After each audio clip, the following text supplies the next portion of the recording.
Good morning and welcome to Live Jai-Alai in the Magic City on YouTube's Jai-Alai Channel. I'm Stu Nyman. I'm here with Andrew Blackman, and we're pleased to welcome you to this Friday matinee performance. We have 9 games for you beginning at noon. In addition to fast and fun Jai-Alai action, each of today's games offers win, place, show, quinella, exacta, and trifecta wagering.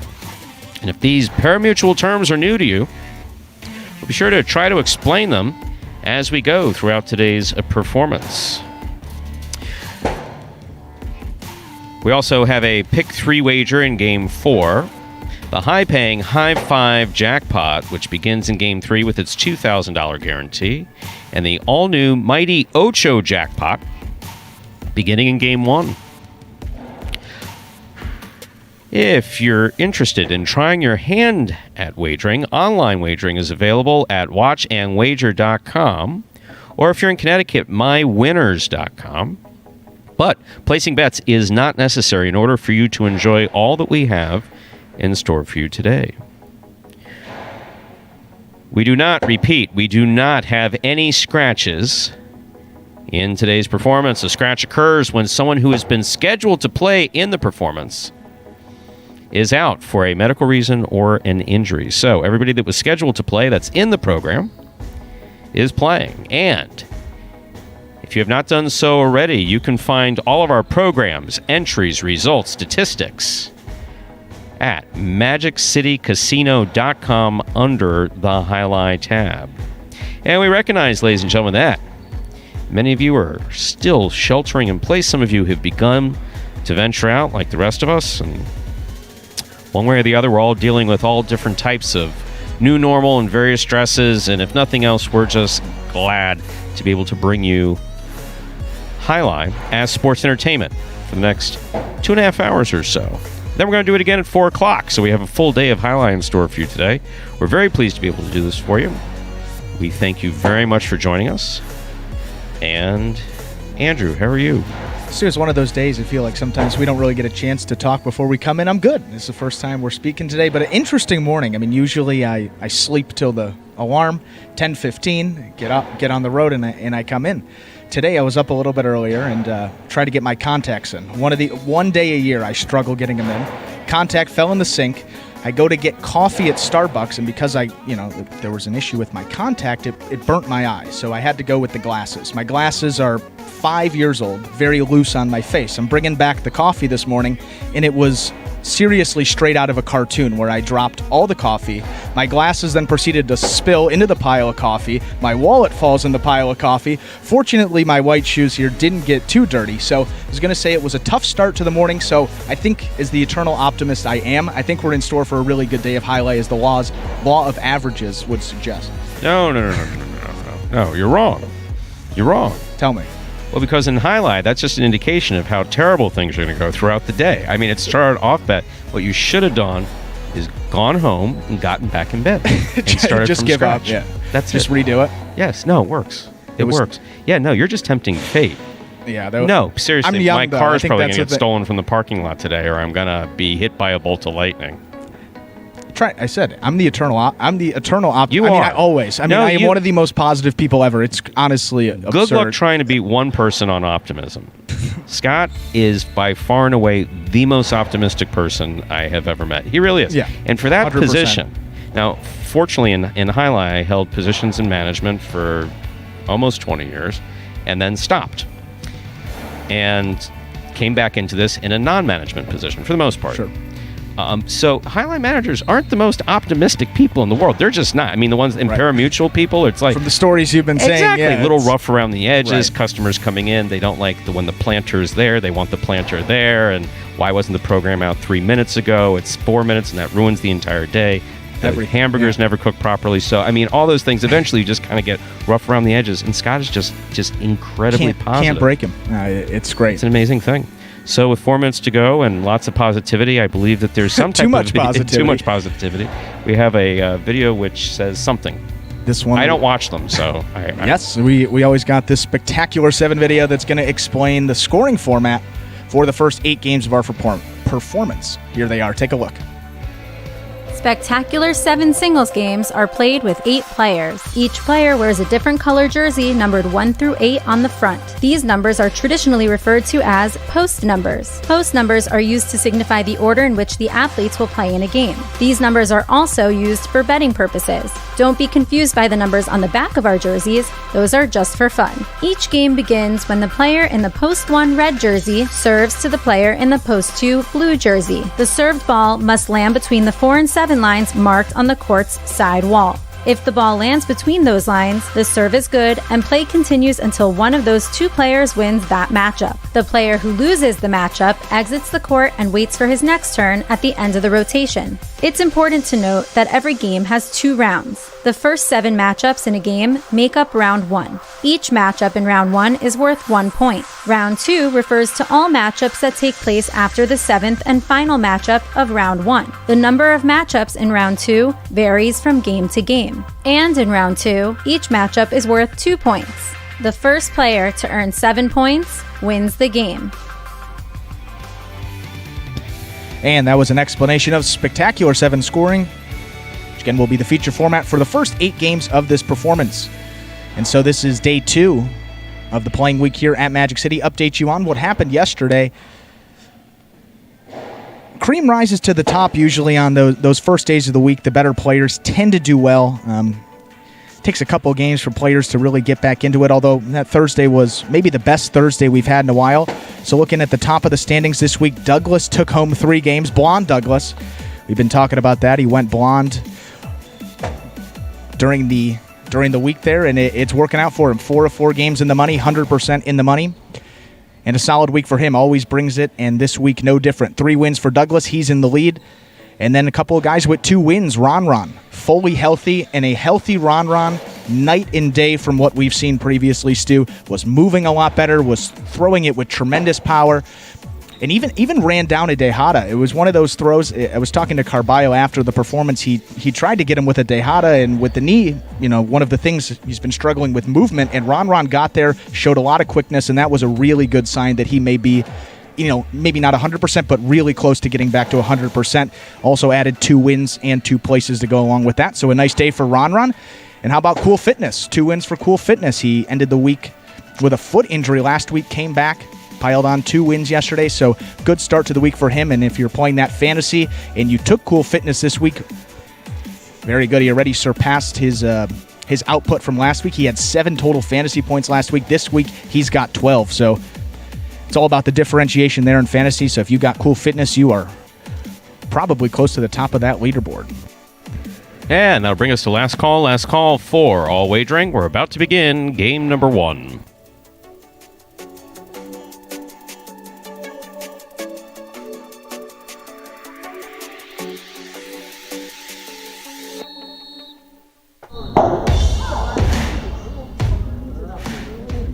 We are ready to begin game number 1, a spectacular 7 singles match. Played to 7 points, points double after the first round of play. Serving in the red shirt of post 1 is Juice. Receiving in the blue shirt of post 2 is Asier. And I looked up and I see Juice. And I see Juice. And I see Juice. And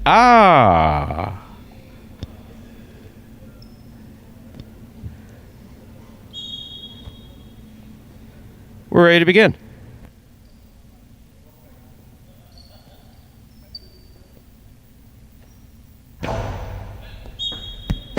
And we begin with an overserve to about the 9.5 line, point 2.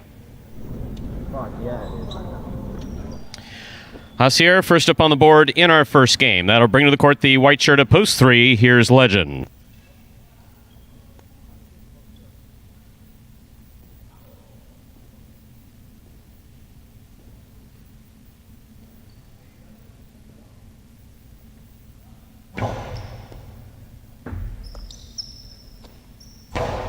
It's a nice backhand throw by Legend.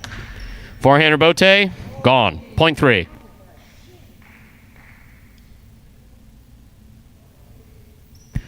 Green shirt at post 4, Vuelo receives.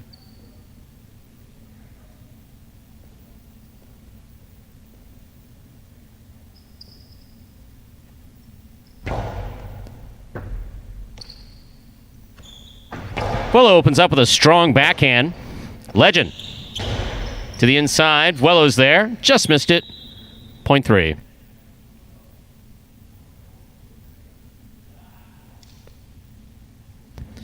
Legend has 2 points. He serves to the black shirt at post 5. Cool Fitness.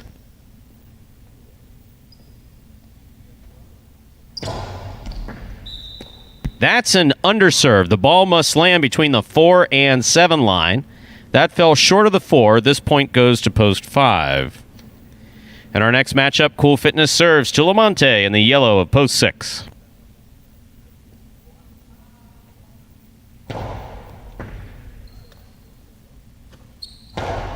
Low and inside, picked up on the left side of Cool Fitness. Rebote forehand by Lamonte. Gonna take a big bounce back to the 11 line where it scores. Point 6.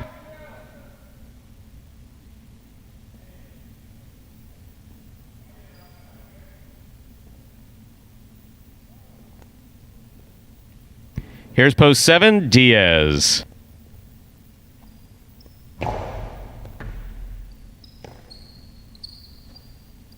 Diaz with a nice backhand to the inside. Rebote left side by Diaz. Lamonte midcourt. Rebote by Diaz once again. Lamonte's there. Karam by Lamonte off the court. Point 7. Here now to complete the first round and receive wearing the purple shirt at post 8, CRB.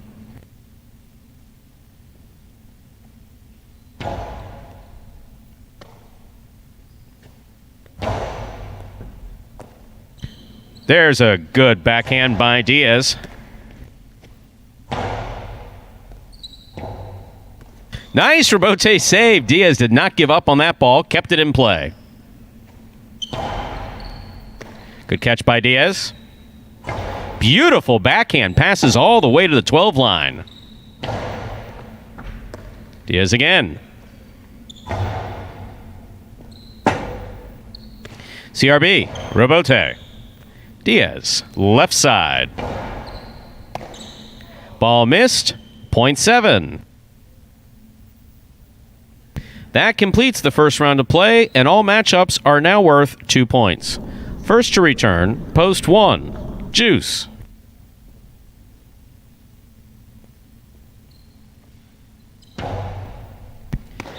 That's an underserve. Point 1.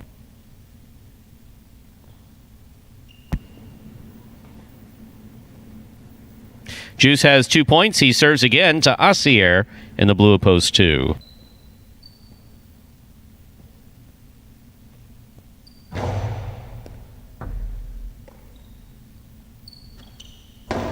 Low runner, tipped by Juice, point 2. And our next matchup, we have Asier serving to Vuelo in the green of post 4.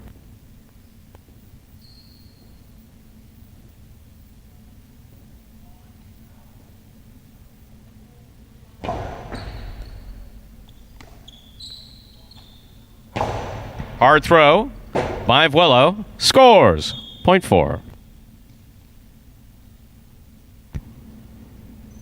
Returning to the court, we have post 3. In the white shirt, Legend receives.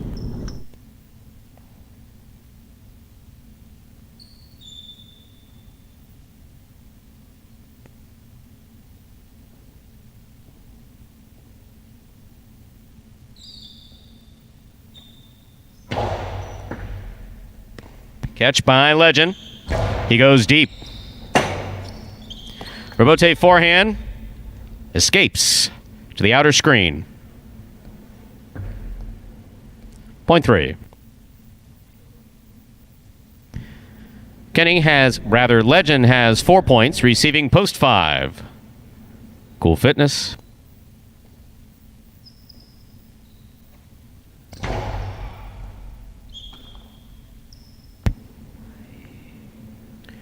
Point 5.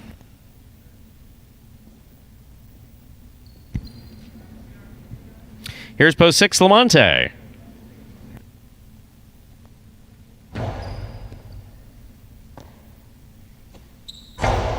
Powerful backhand by Lamonte. Cool fitness. Rebote. Lamonte at the 8 line. Goes back to the inside. Good catch by Cool Fitness.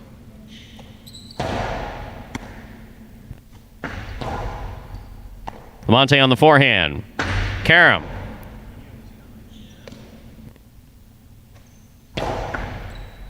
Lamonte again. Nice placement to the inside where it scores, 0.6.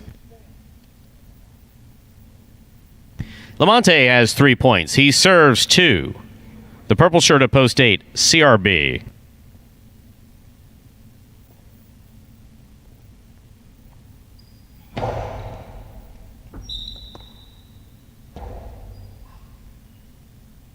Yep. Underserve. Okay. 0.8. Here's post 7, Diaz.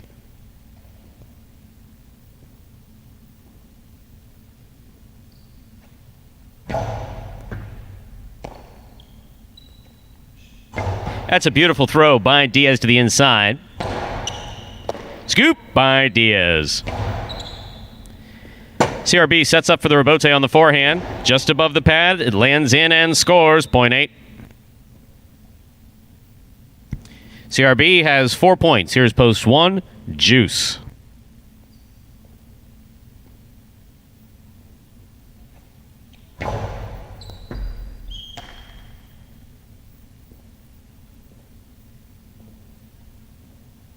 Point 1.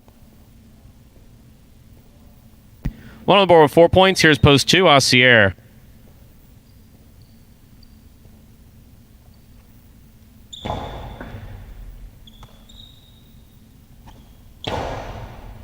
Juice from the forehand.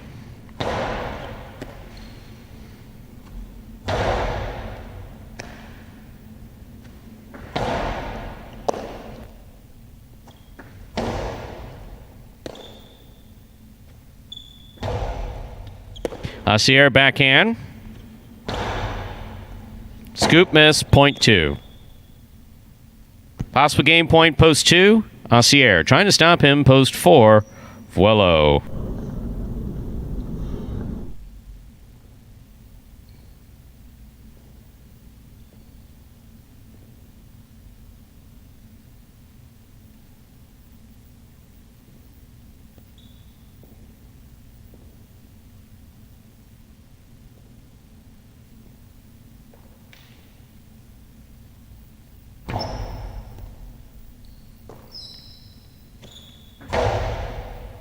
Aussier from the forehand.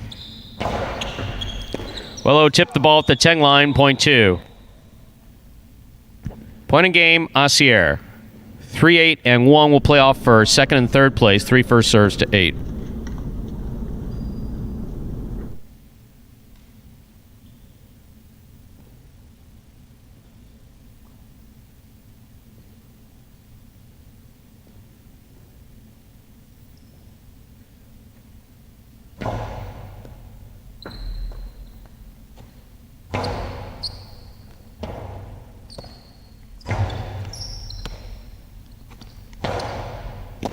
Catch by Legend. Rebote, soft touch. That was a mistake. 0.3. Possible place point for Legend. Trying to stop him, Juice.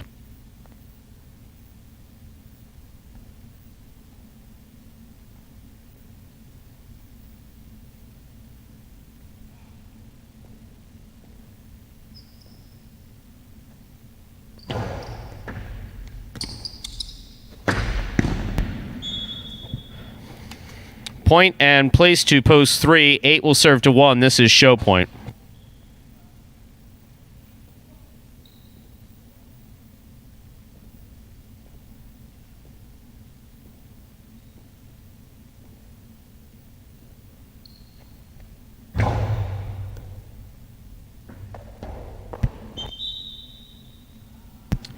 Point and show, post 8. Unofficial order finished, 2-3-8.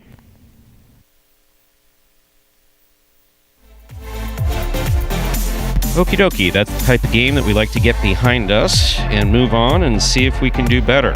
17 more. Yes, a lot more games today, and there's a term in golf when you're struggling on the course all day. They call it, you're playing a little army golf. You're left, right, left, right, left, right. That was sort of the Jai-Alai equivalent, a little army Jai-Alai. I don't know what the analogous term would be there with over and under serves, but analogous term in Jai-Alai? Crap.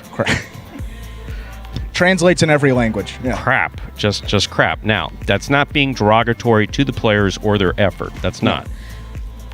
Effort is one thing. What was accomplished was something else. And as people know, if they're not used to a little bit of how we announce here, we're very honest about what goes on. Transparency. So do we see the same thing you see? Yes.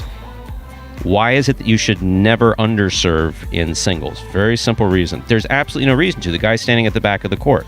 So yeah, here you can you could try an interesting shot, maybe a little drop shot or a cortada serve or something like that. But no, there's absolutely never a reason to underserve in singles. The overserves are what they are. If you're trying to push the guy further in the corner, that's excusable. So yeah, no, we'll move beyond that first game. And obviously it's a win for Aussier. He earned it. And move on. Up next, game number 2, a spectacular 7. Single match played to 7 points. Points double after the first round of play. Oh yeah, we should probably say something about the prices, shouldn't we? $2 Quinella 2-3. That's 2-3 or 3-2, 46.40. Trifecta, that's first, second, and third place, 388.60.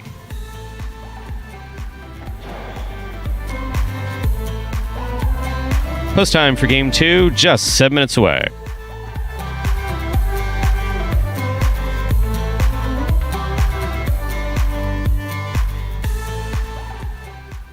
Imagine the perfect mixture of athletics, spectacle, and speed. Jai-Alai. Let's design a Conan O'Brien or Conan superhero. Sure. Oven mitts. Maybe there's some steam coming off the mitts because I took a focaccia out of the oven. Oh, a Jai-Alai glove in the other one. That'd be great. Have you ever played Jai-Alai? Actually lacrosse, but it's Jai-Alai for white people. I'm Johnny Nacho, this is Steve-O. This is Jai-Alai. Jai-Alai is like handball, only you fling the ball and catch the ball with this basket thing. It's more complicated than that. And dangerous.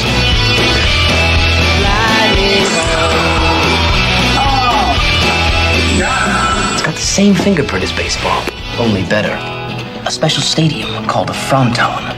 And you can sit real close, which is a thrill because the ball goes 175 miles an hour. I can serve this pelota almost 200 miles an hour. Big whoop, that little squishy. Jesus, is this made of limestone? It's a dangerous game, amigo. It's called a cesta. It's made of reeds from the Pyrenees. The ball is called a pelota. A lightning ball.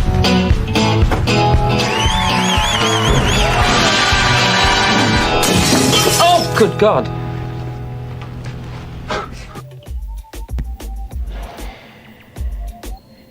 And yes, we don't like to dwell on the negative, nor will we, but it's important to remember some folks who may be new to this, that the announcing that I do is based in part on the fact that I'm also one of the people who trains them. There are two of us here. Yeah. Juan Ramon Arasate, who played under Ara, who was a champion at Miami Jai-Alai, and then was player manager there for a number of years. I played in the Miami Jai-Alai school for a number of years and 30 years playing amateur.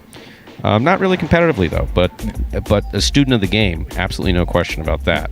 So, yeah, when you hear me announce, it's not just someone sitting back here taking pot shots. It is, we obviously work on these things. I believe I saw somewhere in the chat someone saying, talk to the guys. You don't have to worry about that. Everybody's been spoken to. Player manager goes out. Now, whether or not that translates to change, the thing that people also need to remember, and this is totally in defense of the program, is that those of you who've watched Jai-Alai, unless you were in the training schools, and there weren't many of you at North Miami, more at Milford, who participated in it, and even fewer in Spain, you never saw what it was like in the first 2-3 years of a program. Yeah. Because they didn't play for audience, and you certainly never bet on any of those players. So there were highs and there were lows. And obviously some of our players have good days, some of them have bad days. What we rarely see that we saw in that first game was so many players having such a difficult time.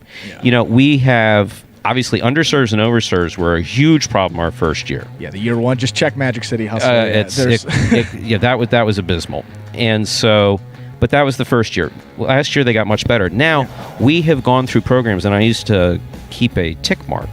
We have gone through programs where from the first game through the 9th game, we've had 3 misserves, overserves or underserves, one or the other. Total. 3 for the entire performance. So to have 5+, however many there were in the first game, is absolutely an anomaly. Yeah. Unfortunately now, sometimes the first game sets the tone for the rest of the program. Our feature games come out later. So a few better players will be on the court now. Our 2 best singles games are the 8th and 9th. So that's all coming up. And obviously we hope that they do better in the next game, but no, we're, as far as some of the commentary about us, being honest about that, yeah, we're going to be honest. We're not going to be abusive to the players. If they're doing something that they shouldn't do, we're definitely going to bring that up. Well, it's an interesting position that you're in, Stu. I mean, just imagine, look, take a guy like Greg Popovich, coach of the Spurs in the NBA. Imagine if he had a mic, while these guys were turning the ball over, traveling, doing all these little silly mistakes. I mean, look, as a guy that has dedicated his whole life to the game, that knows the game and really cares about it, he would be frustrated too. And, you never really see coaches or, any guys like that have the opportunity to do that. This is frustration. No, this is frustration because you care more than anybody else about the sport. Oh, look at that guy. He doesn't know. Right. How can he do? Blah, blah, blah, blah, blah. No, that's not that. No. This is me sitting in my seat saying, what are you doing? What are you doing? I mean, there's a mic button, as you know. If we need to talk, we need to slip the button up and put it down. And I say more literally off the mic, which may be hard to believe when I ramble like this. I say more off the mic that. Yeah. And so, when a player is playing singles, he's got it on the right side. His opponent is standing on his left, and he doesn't throw a carom. How many times have you heard me say, "What the? I just hear carom, throw the carom, 2-wall, coast." I mean, whatever it is. Always. I mean, it's always, and it's a good thing, and it's a unique position that you're in, and that's something that you keep in the back of your mind as well. You don't really get this opportunity, and people are talking about how this is new, even in Jai-Alai as well. So we think fans appreciate that, and that's good. We'll always keep it honest with you guys. And there is always hope for a good game. Game number 2. Game to game. This is our second game, a spectacular 7 singles match. Play to 7 points. Points will double after the first round of play. Serving in the red shirt of post 1, we have number 24, Cool Fitness. Receiving in the blue shirt of post 2, CRB.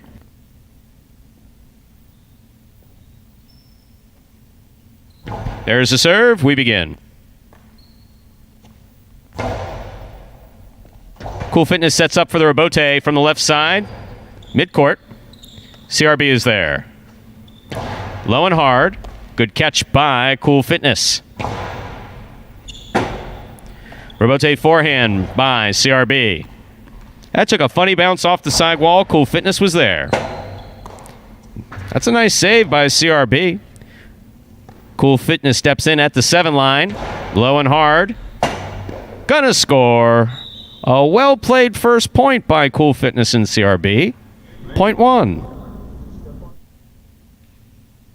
Now receiving the white shirt of post 3, Vuelo.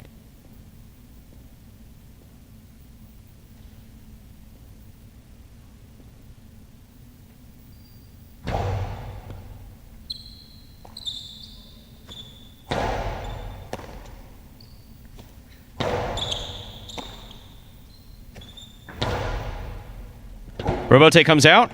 That's a nice rebote played by Cool Fitness. Vuelo, foot on the wall, makes the catch. Try to go for a carom that did not cut out. Excellent catch, though, by Vuelo at the 10 line. Nice rebote save by Cool Fitness. Vuelo's there. Vuelo goes deep. Good effort. Point 3. And our next matchup, Vuelo's going to serve to the green shirt of post 4, Ben.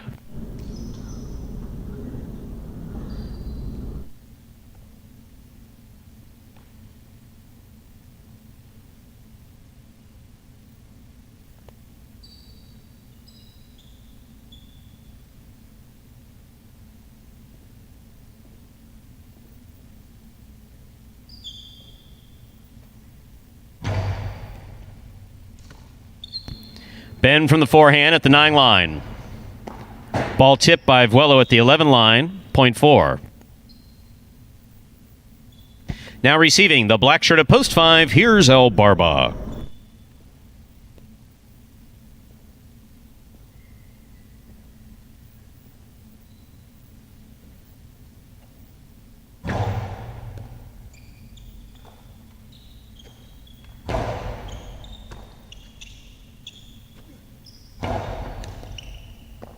Ball tipped, point 4.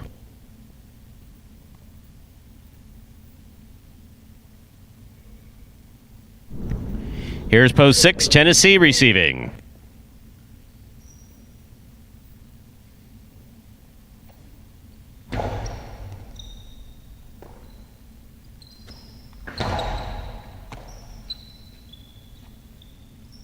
That's a long day hada by Ben.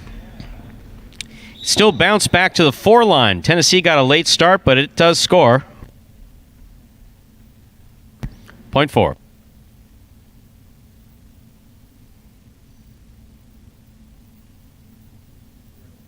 Now receiving, post 7, Jedden. Making a last-minute adjustment to make sure he can play well.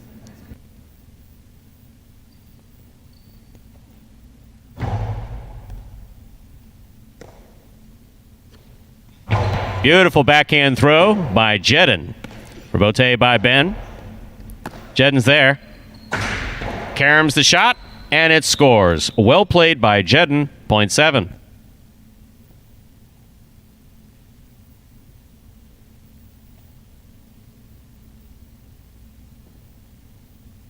Here's post 8.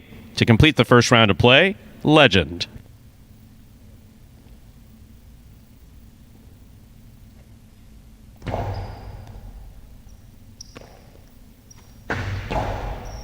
Good catch by Jedden. Almost. Midcourt on the forehand. Ball dropped. Point 8. That completes the first round of play. All matchups are now worth 2 points. First to return in the second round is CRB.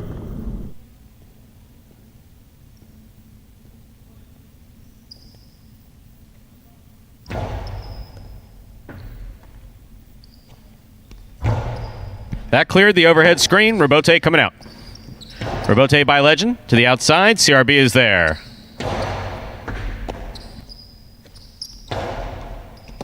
Ball missed on the left side of CRB. Point 8. Legend has 3 points. He serves to the returning 1 post. This matchup has Legend serving to Cool Fitness.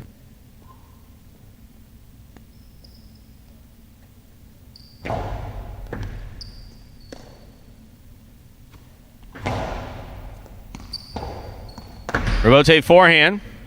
Good effort by Legend to try to keep that ball in play. Landed just out. Point 1. Here's post 3, Vuelo.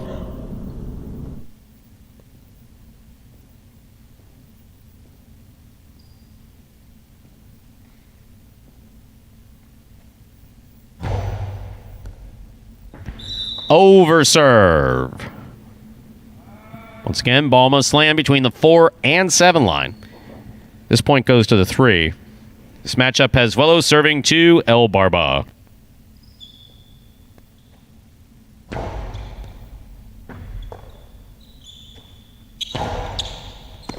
Good catch by Vuelo.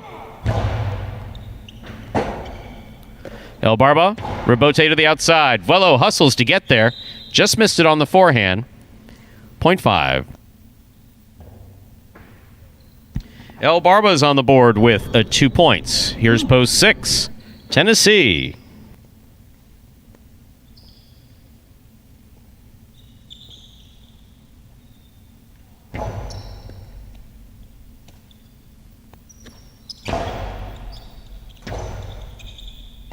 Beautiful rebote thrown by El Barba. I mean, that was picture perfect. And Tennessee, somehow or other, made that rebote. I thought the point was over. Tennessee scoops this up, crashes into the wall. That ball's still in play. El Barba, 3-wall play way outside. Tennessee got assessed on it. And let's see. 1, 2, 3 people almost got hurt with that one.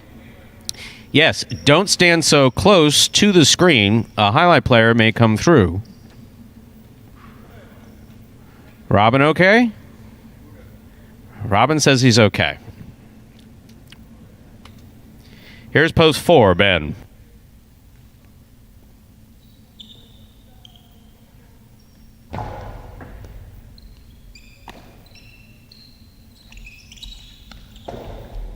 That's an excellent Dehada thrown by Ben. Beautifully played. Dead by the 3 line. That's what you like to see. Point 4.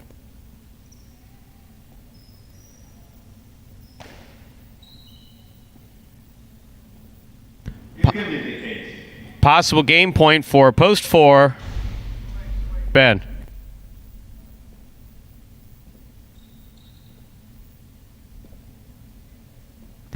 Trying to stop him. Jedin.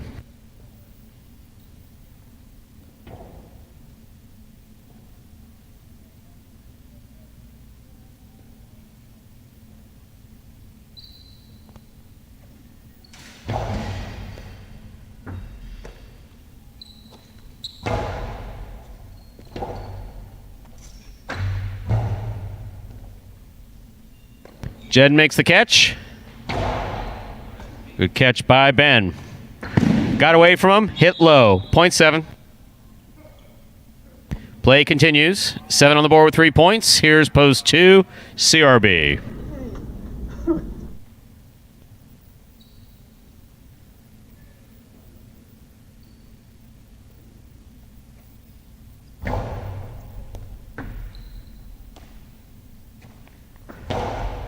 Catch by Jedin midcourt.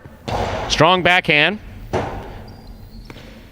Good effort by CRB to try to make that rebote. Point goes to the 7. Possible game point for Jedin in post 7. Trying to stop him, post 8, Legend.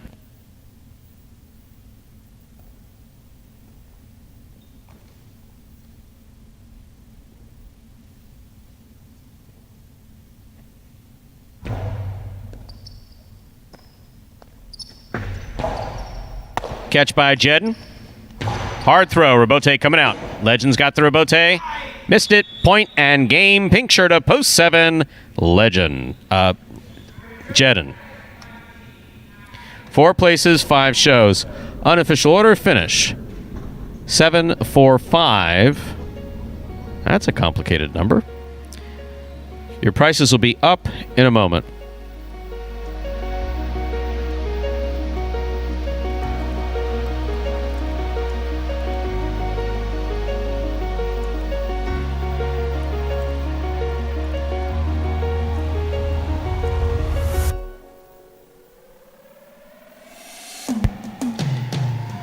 Okay, so improvement. That's what we want to see. Better. Yes, no question about it. Some different players on the court, but also a lot fewer of the mistakes that we just do not like to see.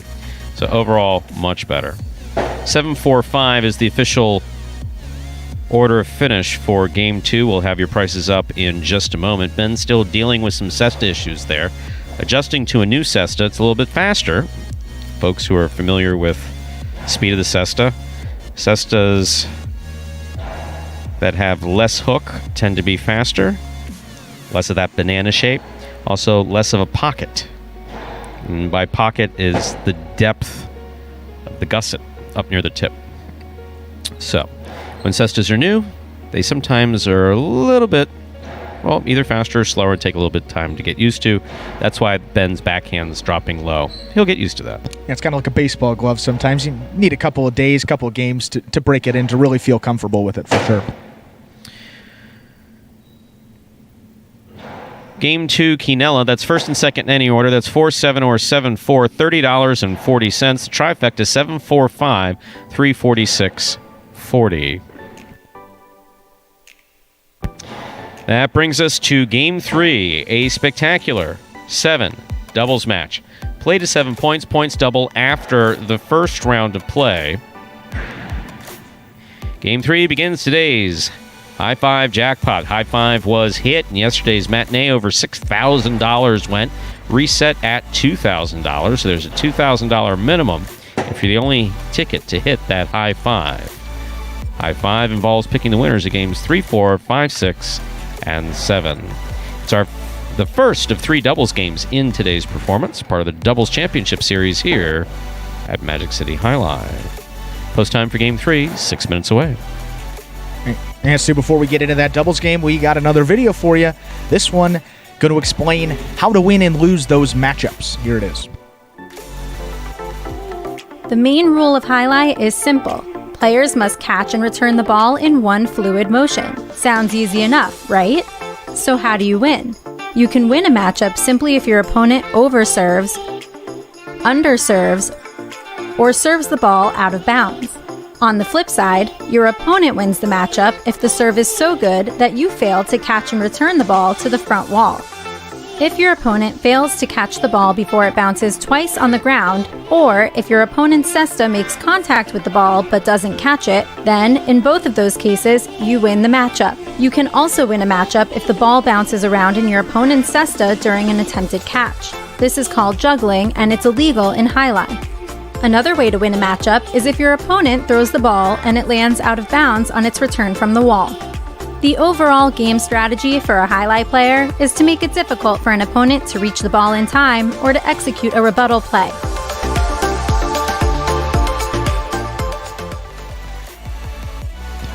Five minutes away from our first doubles game of the day here, Magic City.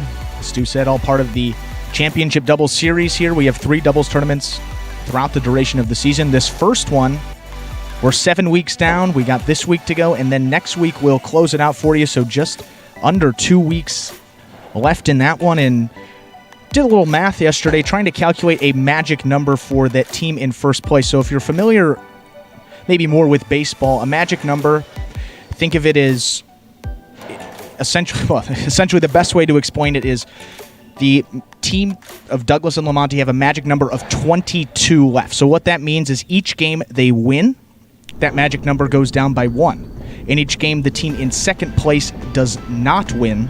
So the team in second place is Bueno in Tennessee. Each game they do not win, it also goes down by 1. So every time that team of Douglas and Lamonti wins a doubles game, the magic number will go down by 2. And so long as the team of Tennessee and Bueno does not win, that magic number for Douglas and Lamonti will go down by 1. And then if the team of Tennessee and Bueno happen to win, that magic number will stay exactly where it is at 22. So we'll keep track of where it goes down. As we said, we got just under 2 weeks left in this first doubles tournament, and they have a 9-game lead over first place. So the magic number of 22 is actually very low for this stage of this double series. Douglas and Lamonti, 28 wins. Tennessee and Bueno have 19. And then creeping up that leaderboard, a team of Carballo and Juice, a big, big day yesterday. 3 wins in their doubles action. They started pretty distant third place, and they're able to make up a lot of ground now, just 4 games outside of second place. So if they can rattle off another similar day to yesterday, 3 more wins, they toss their hat right back in the ring for that second place check of $5,000 split amongst both teams. And they played really well. Obviously, Carballo was all over the court, playing a little more selfish. But look, as you said, money's on the line. You got to get it done any way you know how to do it. And credit to Carballo, they are doing that. No question about it. Carballo played very well yesterday. And when Carballo plays well, it's what I see as well, sometimes different than what other folks see as well. Yeah. I'm not a big fan, as if you watch our performances regularly, you know that I'm not the biggest fan of the flair, the theatrics. Yes. Of the theatrics. So, but yesterday he played with tremendous control, making good catches, throwing the ball where his opponent was not, making rebotes, staying on his feet, and also not getting him out of position. Because if he does one of these things in doubles where he runs from the back, where he runs all the way up to the 2 line, and whole court is wide open. The whole court's wide open, and Douglas screwed up yesterday. I mean, Douglas.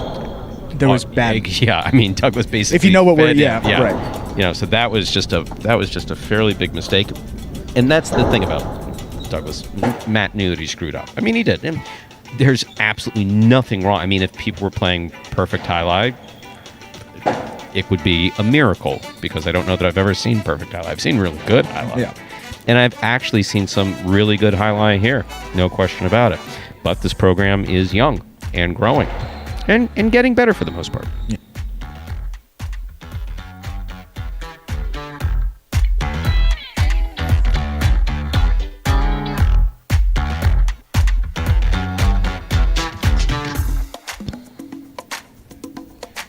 Yeah, and that team of Tennessee and Bueno started the week in second place. They needed. I mean, look, they started 7 games back. They needed a strong week. They came out of the gates 0 wins yesterday, actually 0 in the money finishes. So kind of a wonky day for them. If you had them in fantasy, they were a pretty high value to get you 0 points. That's been one of the more consistent teams, especially in doubles. But look, we've seen Bueno, when he gets really hot in the front court, there is really no stopping that team. So all it takes is a couple good shots. And Bueno's just been struggling a little bit in singles play too. So when he was really consistent in both singles, that translated to doubles. So look for him to sort of get better as this week goes on as well. Less than a minute to go before we begin Game 3.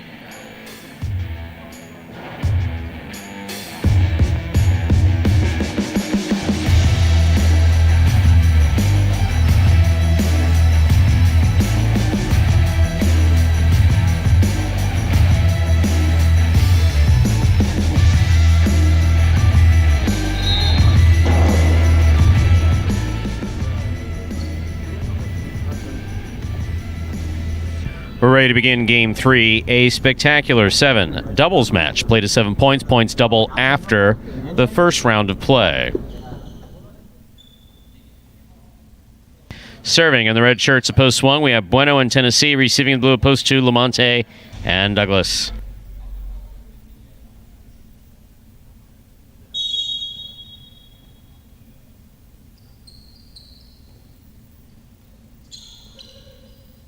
There's the serve. We begin Game 3. Douglas strong from the left side and scoring. Point 2. 2 first up on the board in our third game. In this next matchup, Lamonte serves to Juice and Carballo in the white shirts, opposed 3.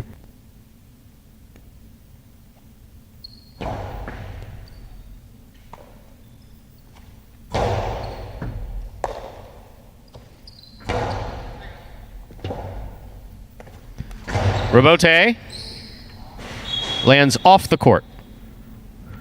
Point 2.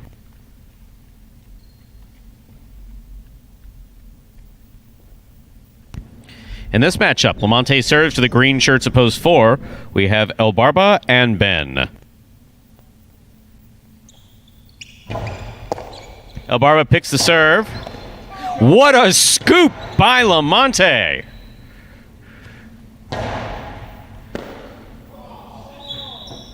Ball missed in the backcourt. Point 4.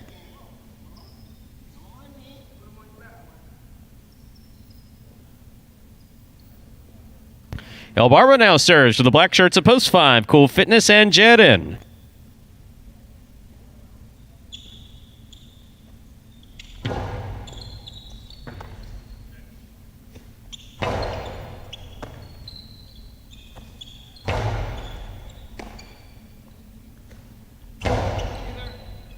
Ben from the left side at the 11 line. Hard to the inside. That ball's right on the wall, sometimes called arrimada. Good catch by El Barba. Hard throw. Scores. Point 4.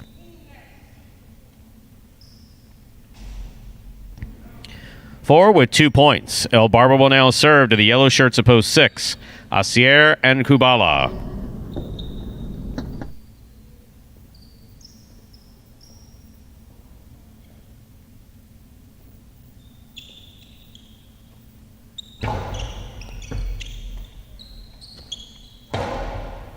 Catch by El Barba. Kubala goes deep from the forehand. Robote forehand by El Barba. Catch by Kubala. Low runner to the inside. Ben's there. Big backhand by Ben. Point 4. 4 has 3 points. El Barba now serves to the pink shirts of post 7. Here's Diaz and Anderluck.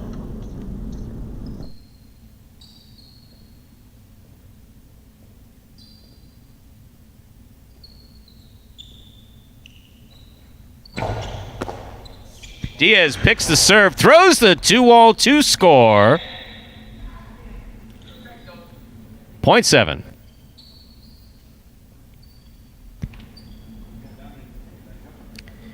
Here's post 8. CRB and Vuelo to complete the first round of play.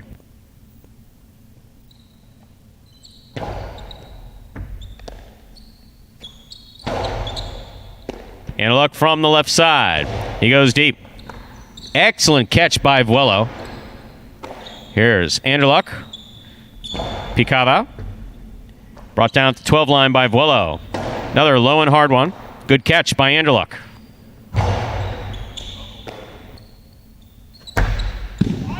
Sidearm carom into the pad. 0.7. That completes the first round of play. All matchups are now worth 2 points. First to return in the second round. Red shirts of post 1. Bueno in Tennessee.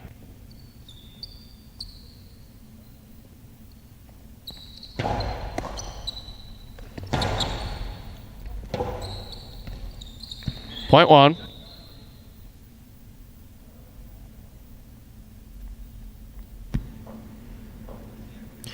One is on the board with 2 points. Bueno serves for the white shirts of post 3. Juice and Carballo.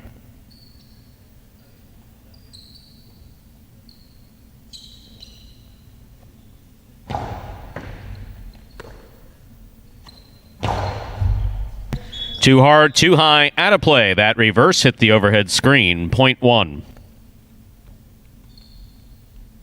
One is on the board with 4 points. Bueno is serving to Lamonte and Douglas in the blue of post 2 in this matchup.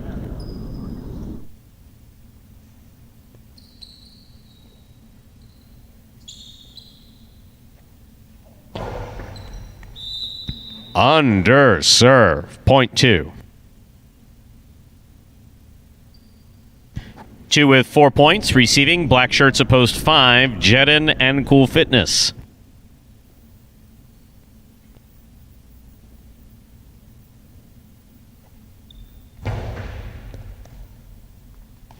Cool Fitness from the forehand. Excellent catch by Douglas.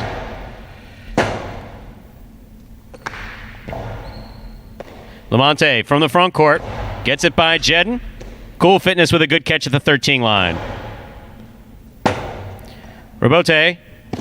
Oh. No. Point 5. 5 on the board with 2 points. Here's post 6. Asier and Kubala.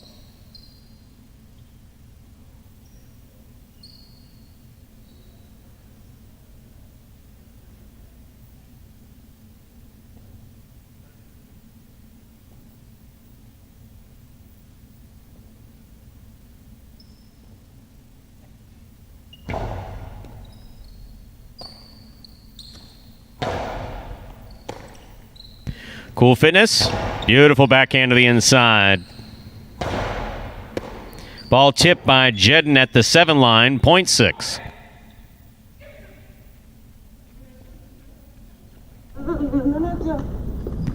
Six has 2 points. Asier in this matchup serves to El Barba and Ben, who return in post 4.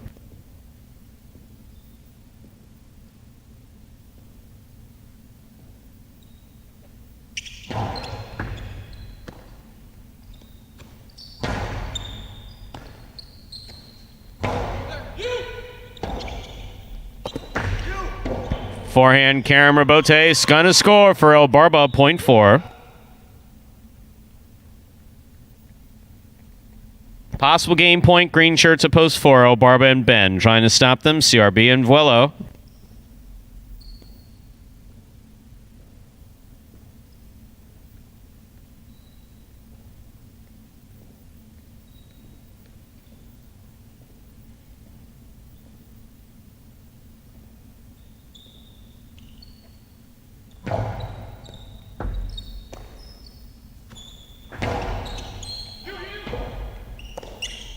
Robote hooked to the pad, point 8. Play continues. 8 on the board with 2 points. Here's post 7. Diaz and Anderluck.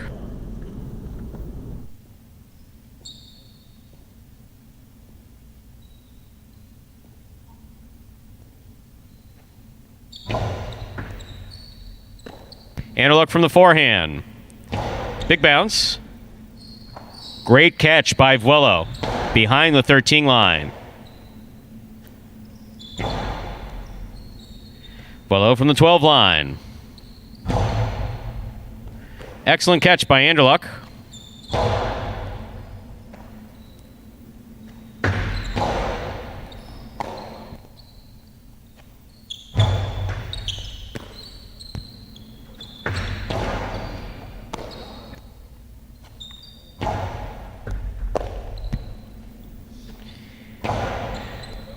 Vuelo and Anderluck continuing to trade forehands. Anderluck comes over the top. Big bounce brought down by Vuelo.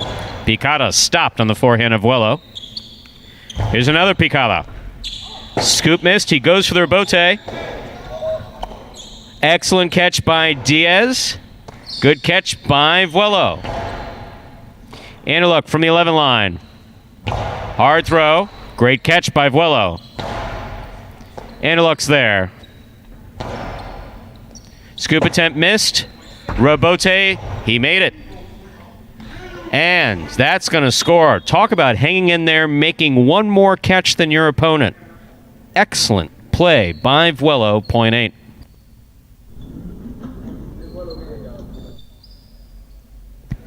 Here's post 3, the white shirts, Juice and Carballo.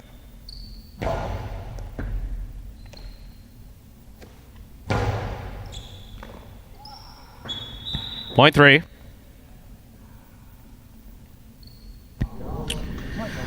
The 3 has 2 points. Returning in this matchup, post 1, Bueno and Tennessee in the red shirts.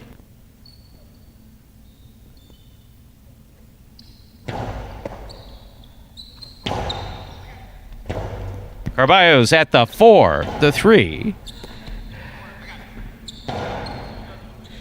That's all he needed to put on it, just that little bit of touch. Try to get it over his head. Point 3. 3 with 4 points. Here's post 2, Lamonte and Douglas.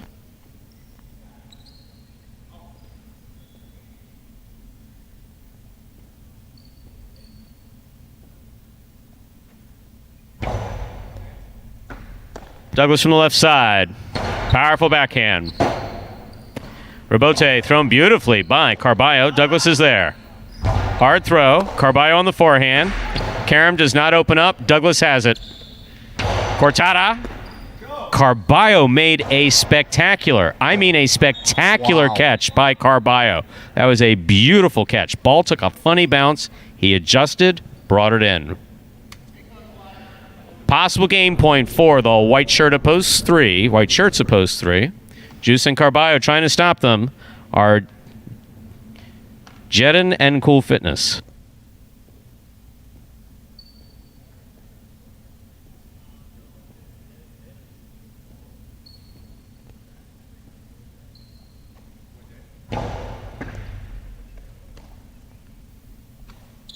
Powerful throw by Cool Fitness. Good catch by Carballo.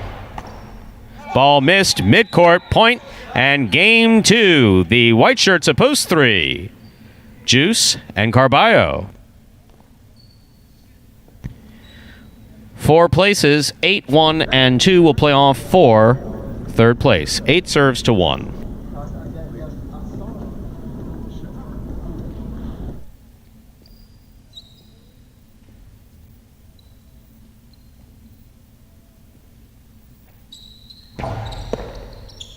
Bueno going for the serve, knocked it down.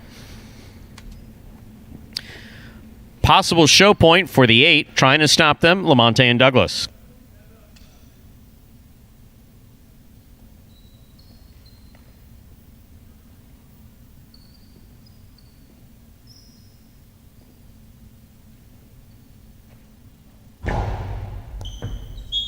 Over serve.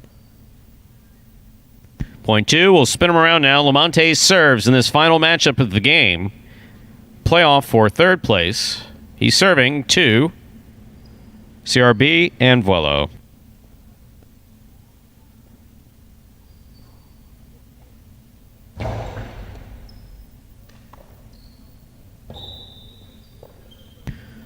Point and show, post 2. Lamonte, Douglas.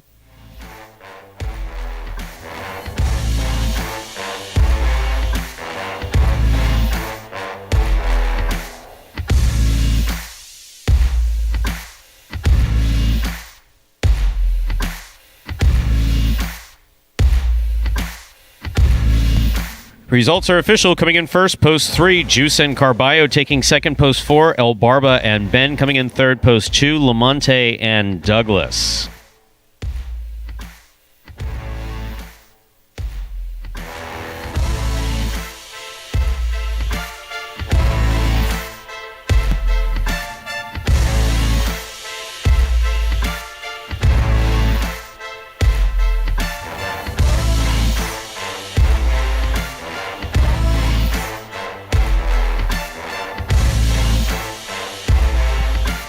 And we have a consolation in the Quinella. That's 3 all, 340, 4 all, 360. Quinella's first and second in any order, and no one had the 3-4 or the 4-3. So it's a consolation payoff because all the money's got to go back to the public. 3 all, 340, 4 all, 360. Trifecta, 3-4-2. That's first, second, and third place finishing. 475.40.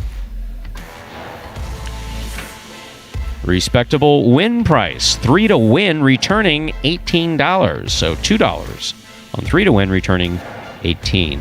Up next, Game 4, spectacular 7 singles match. Played to 7 points. Points double after the first round of play. Game 4 begins. Our pick 3. Post time for Game 4 is just 7 minutes away.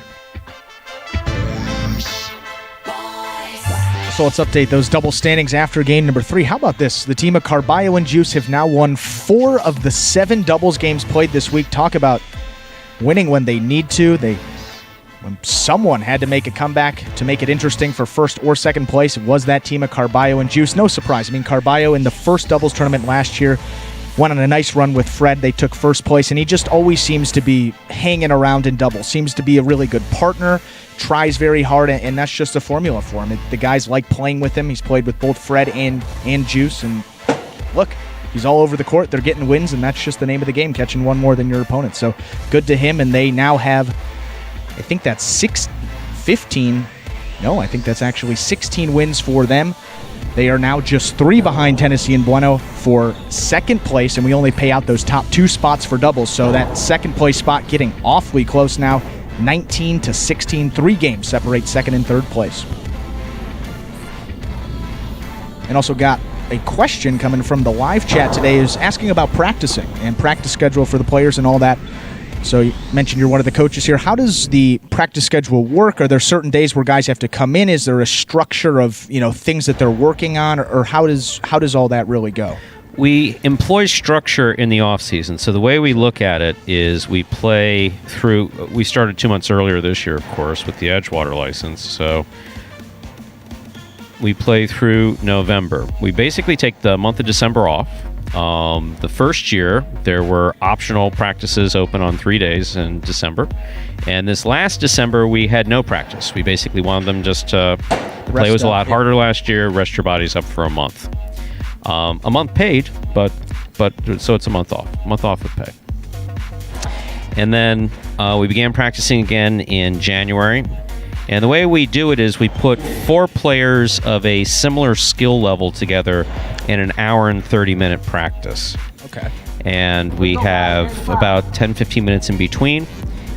We usually start off with singles, and then we move to doubles.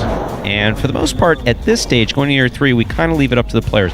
And JR, Juan Ramon, or I supervise the practice. It's either one or the other. We're on the court with them. Used to put a cest on, don't really anymore after I had shoulder surgery. Juan Ramon had some knee surgery, so he doesn't play the way he did originally in the first 2 years. But at this point, he doesn't need to be actually on the court playing with them. And we make corrections as they go. If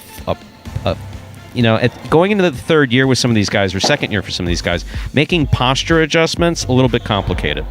Sure. That's why you've seen players. That's why not every professional highlight player that you saw when there were 10 facilities in Florida, 3 in Connecticut, 1 in Rhode Island, 2 in Nevada, in its heyday. So when you had all those facilities and hundreds of players, no one has the same form. They have similar form, but they don't have the same form. Especially on the right side, not everybody's able to throw it over the top. It's difficult on the shoulder. So making form adjustments are a little bit complicated. But as far as court positioning, how to move to the ball. I mean, that's what makes Douglas Douglas. Douglas's court positioning, there's not much. His court positioning is exceptional. Now, the thing that we have gotten into is players going forward to take the ball. In traditional highlight, again, traditional highlight, typically on a larger court, right. You're always saying, move forward, take the ball in the air. Move forward, take the ball in the air. You don't practice scooping.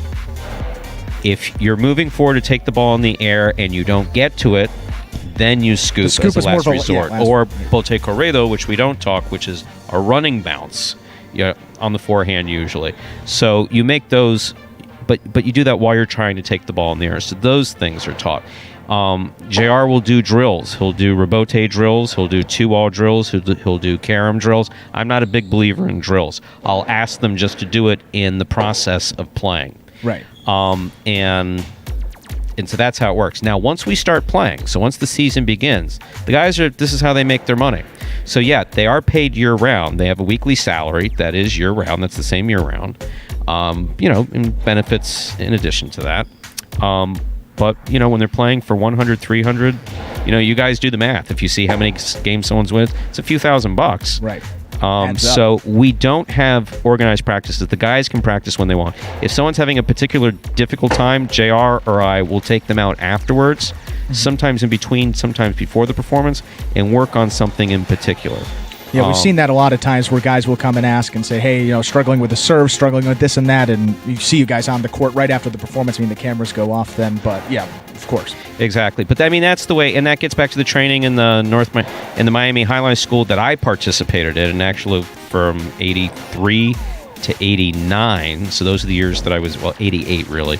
Those are the years that I was in the school, and I continue to throw it around into the early 90s in the school. So basically the same thing. It's not 1, 2, 3. It's not regimented. Right. Ready to begin game 4. It's a spectacular 7 singles match. Play to 7 points. Points double after the first round of play. Serving red shirt at post 1L Barba. Receiving blue at post 2 CRB.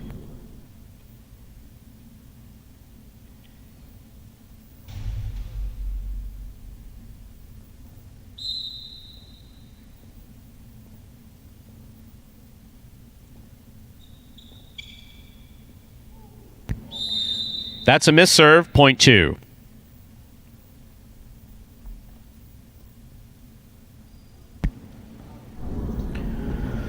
White shirt at post 3, Juice receives.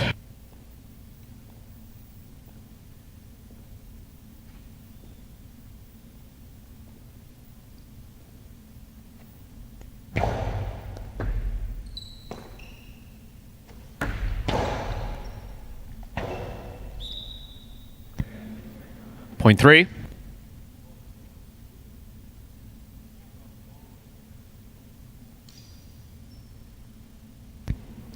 In this next matchup, Juice serves to the green shirt at post 4, Legend.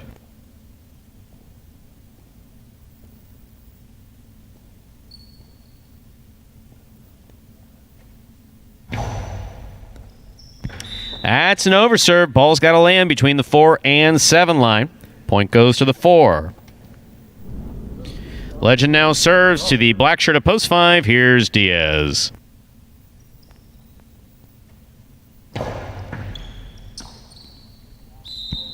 Point 4.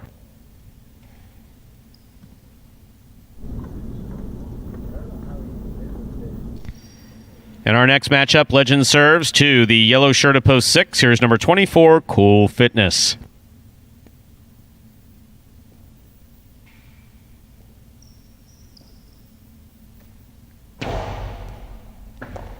Great catch by Cool Fitness.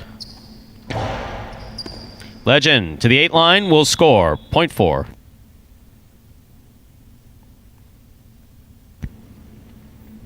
Legend will now serve to the pink shirt at post 7, Asier.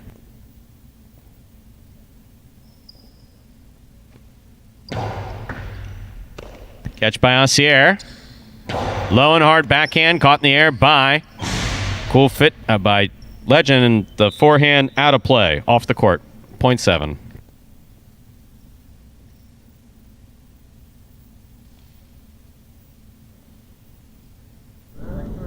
Here now to complete the first round and receive. Wearing the purple shirt at post 8 is Lamonte.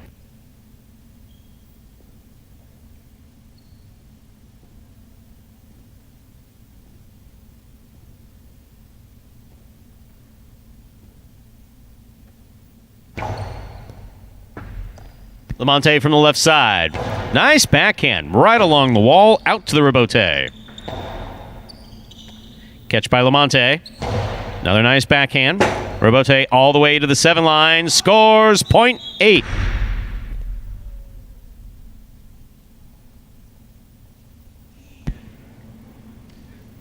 That completes the first round of play, and all matchups are now worth 2 points.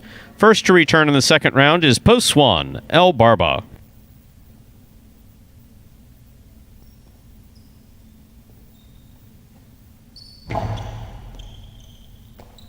Excellent serve by Lamonte, and that's a good catch by El Barba. Rebote left side. Doesn't clear the pad. .1.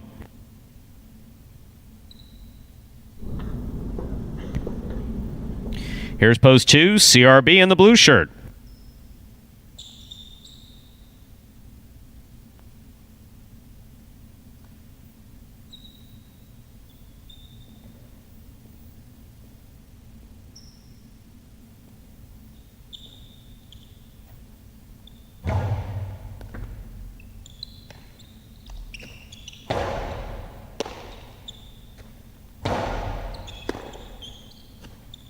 Nice backhand by CRB. That's a good catch by El Barba. Reverse 2-all into the pad. .2.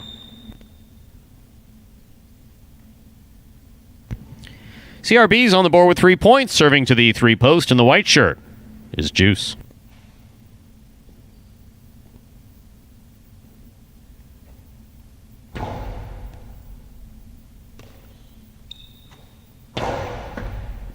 Excellent catch by CRB. Nice backhand. Good catch by Juice. Another hard throw to the inside. CRB's there. Picada. Big bounce. Big bounce. Going to score for CRB. .2. Possible game point for CRB in the blue of Post 2. Trying to stop him. Diaz wearing the black shirt of Post 5.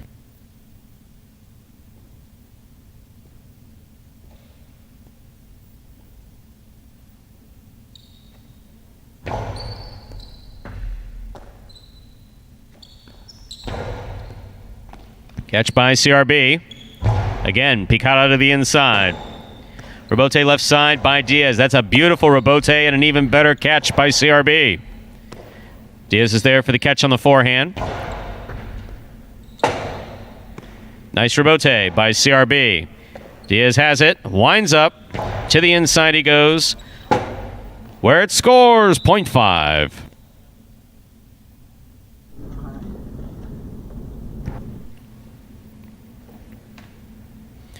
Now receiving, Post 6, Cool Fitness.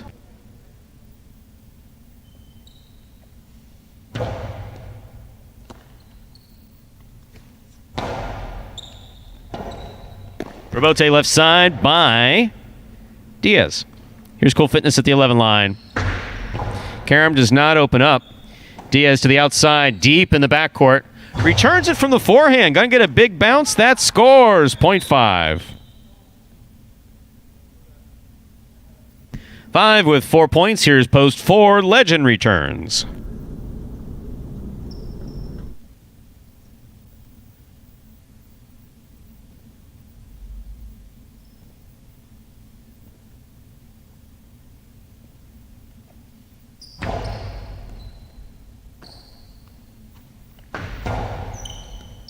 Great catch by Diaz. Backhand from the 10 line. A little too hard. That hit the overhead screen. .4. Possible game point for Legend in Post 4, trying to stop him, Ossier.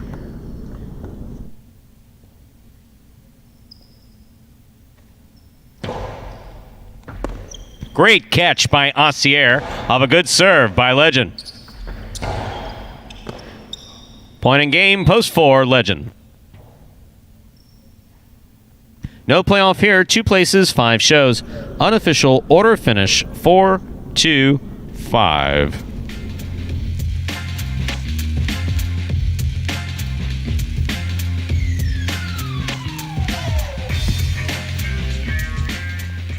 Your results are official for Game 4. Coming in first, Post 4, Legend.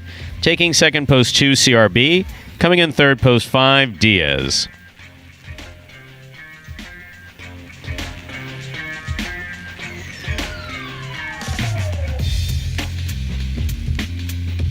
And we'll have your prices up in just a moment. All right, so that fourth game is virtually all the same players as the first game. Yep. So clearly improved from game one, which is what we want to see. If nothing else, that's what you want to see. If someone's doing something they're not supposed to be doing or they're not doing it well, just we'll give these prices, and then I'll tell you my approach to that. It's very quick. $2 Quinella 2-4. That's 2-4 or 4-2, $14.60. Trifecta 4-2-5, $164 even. And so the approach that I like to give, and I think there's a few people who've played professional who will watch this, is that it's very easy to get into a rut in a performance or in a day or in a week or in a month. Usually not a month for these guys. So what I've told them literally since the first year that they began is, if you do something screwy on the court, come off the court to the bench, clear your head, go back out and start from scratch. Every series is its own. If you can't do it point by point, and most people can't do it point by point, then game by game. You have a bad game, you don't play well, whatever. You come off the court, you clear your head, you come back out ready for the next game. And if you can't do it game by game, you do it performance by performance. If not performance by performance, day by day. Right. It's kind of the same thing with golf as well, as, one shot could, go awry, and you don't want to compound the issue. I mean, that's the thing, is limiting the mistakes. And you make one mistake, your brain goes everywhere, right? Just settle down, take a couple deep breaths, get back to the bench, and look, these guys know they can catch, they know you can do it. And same thing with golf. If you play, it's like, look, I know I've done it before. It's just a matter of just digging yourself out of that rut. You call it the bogey train in golf. Sometimes you can't get off, and same thing in highlight here sometimes, where guys go on pretty long losing streaks where they can't seem to find their way in the money. Up next, Game 5, second of 3 doubles games. Post time in 6 minutes.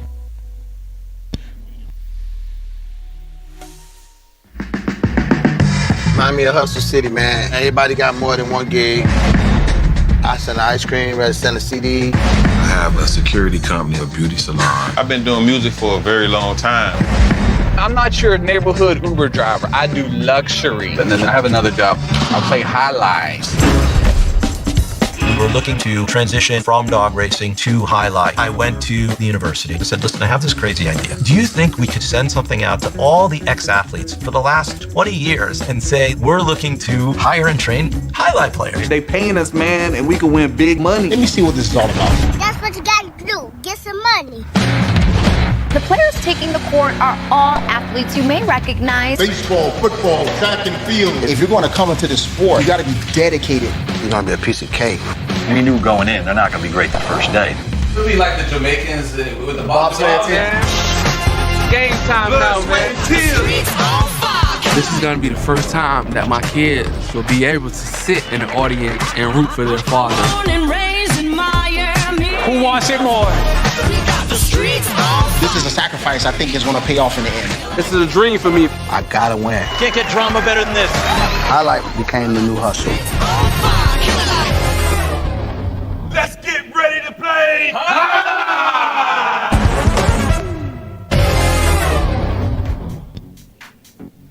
And folks, that was the trailer to the award-winning documentary Magic City Hustle, about the start of the highlight program here at Magic City only 3 years ago. It's only a couple years been in existence here, and if you would like to watch that, MagicCityCasino.com, that is our website. Under the highlight tab, there's a link that'll take you to the site, or just type MagicCityHustle.com directly into your browser. In that screen, you can purchase it for $5, and then from there, enjoy it as many times as you like.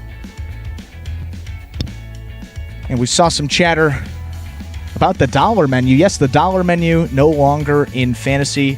Just a little background as to why that is. In terms of a point per cost, I mean, obviously these guys have different values. You see, Ikeda has $10, and the lowest value this week was a $2 value.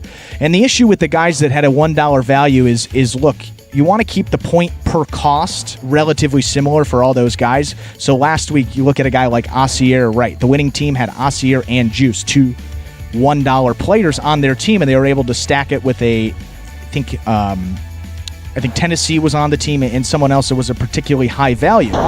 So in terms of the point per cost, those $1 players, if they get a 10-point week, that's 10 points per dollar. Ikeda is a $10 value, piled on 40 fantasy points, and that was an incredibly good week for him. I think he had actually over 40, I think somewhat like 46.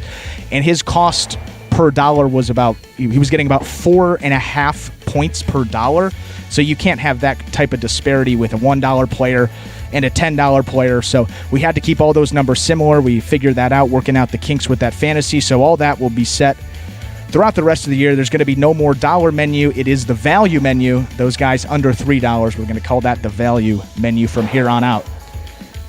And if you would like to play Fantasy Jai-Alai, all you got to do, fantasyjai-alai.com. There will be a button there that you can click Join This League.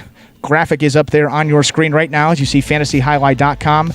Type that in. You can join the league, and then each week is a new opportunity to win and pick your team. How it works, if you're new to it, each team is comprised of 4 players. You get to choose your players every week, and you have a $21 budget. Players have a different price every week, and then you just build the roster that you like.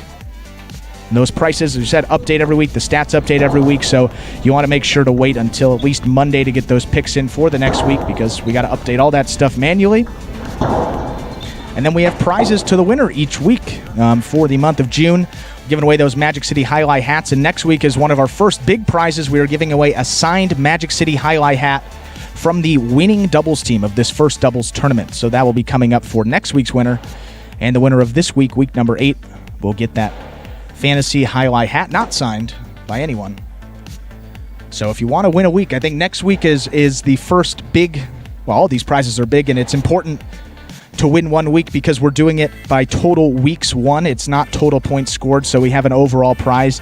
You need to win the most weeks overall. So if you can win 2 weeks, taking that top spot, you're in a really good spot to take home that overall prize, which still is a mystery. We'll give that to you when we are able, but I can tell you for sure that's going to be a really cool prize. I know that I want it, and unfortunately I'm out of the running for it, so definitely stay tuned for that one. You win a Douglas.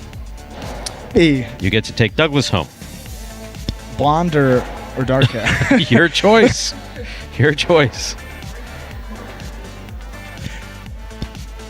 In fantasy, updating you on some player analytics here. Who was the most valuable pick this week, or who was the most owned player? Well, Carballo, actually over a third of the entries took Carballo, and Kubala right around the same. So Carballo, Kubala, Jedin, all those guys have been pretty popular in fantasy. Top 3 again this week. We got game number 5 coming up.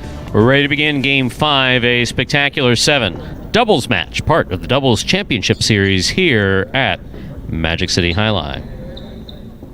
Serving in the red shirts of post 1, Diaz and Anderluck. Receiving in the blue of post 2, Asier and Kubala.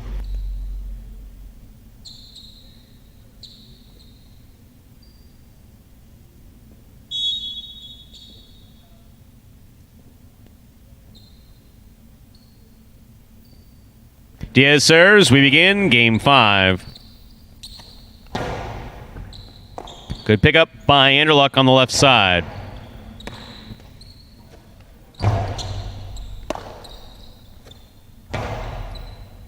Kubala on the backhand.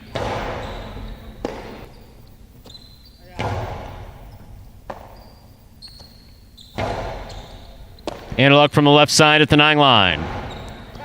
Kubala's looking for the rebote. Difficult rebote save on the forehand. Diaz moves in, makes the catch. Soft touch. And it scores. Point 1.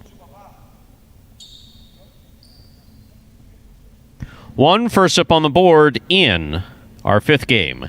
That'll bring to the court the white shirts of post 3. This matchup has Diaz serving to CRB and Vuelo.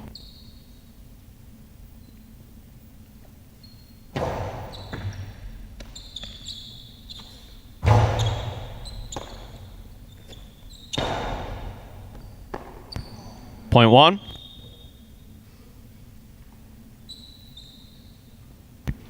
That'll bring to the court the green shirts of post 4, Jedin and Cool Fitness.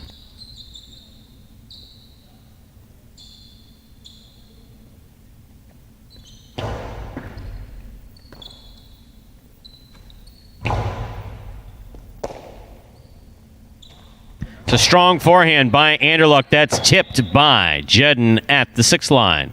Point 1.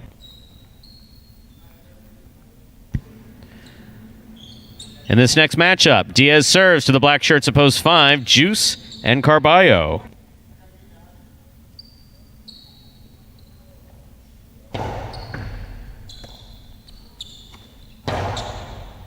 Good catch by Anderluck. There's the backhand. Anderluck from the 11 line. He goes deep. Carballo from the 12 line. Catch by Anderluck.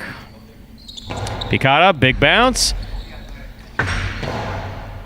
Excellent catch by Diaz. Diaz puts some muscle behind it. Carballo takes it. Back to the inside. Great pickup by Anderluck. Carballo from the forehand. Anderluck on the forehand. Karam fired. Carballo's there. Carambola scores. Well played point by both teams. Point 5.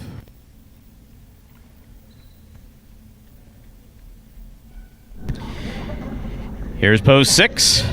The yellow shirts. El Barba and Ben.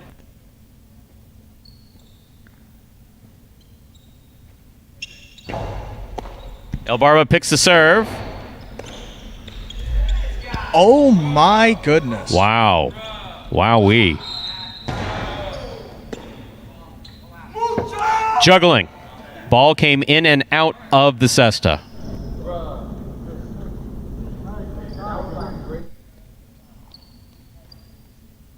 Point 5.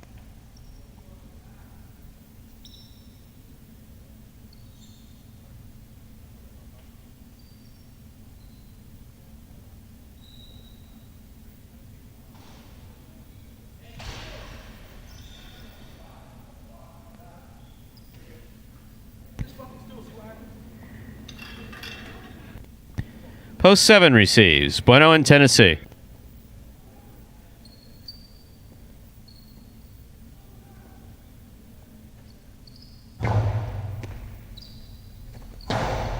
Powerful backhand.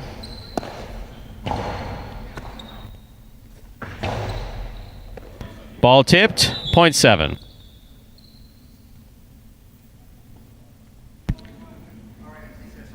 Here's post 8, Lamonte and Douglas.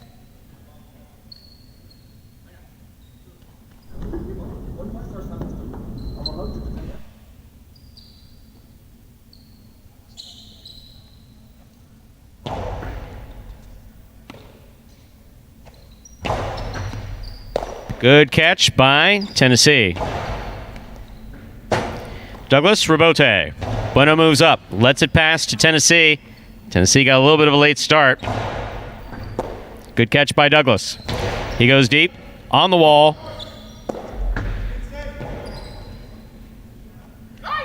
In and out of the cesta, point 7.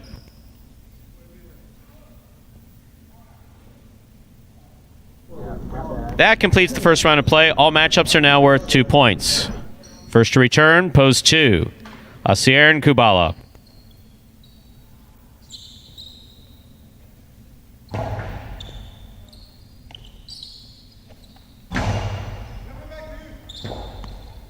Bueno hangs in there, makes a nice rebote. Catch by Asier to the outside.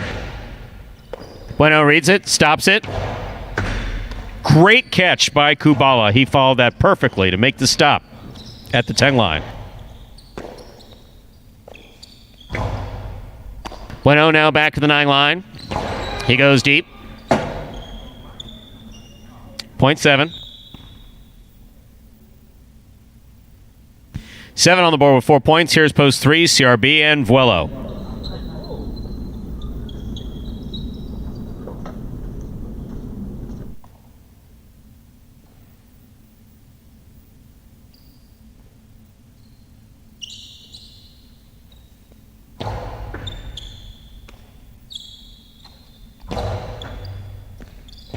Bueno calls for the rebote, plays it nicely to the inside.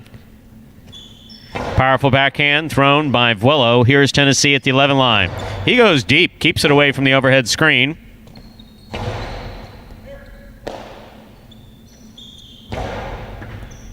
Catch again by Vuelo. Nice backhand. Bueno makes the catch in the front court. He goes deep. Rebote coming out. All the way out. Rebote turned at the 3 line. Bueno's there. Placement to the inside. Stopped by Vuelo. Catch by Bueno. Catch by Vuelo. Tennessee moves to the outside to make the catch, but could not hold on. Well played by both teams. Point 3. 3 serves to post for Jedden and Cool Fitness.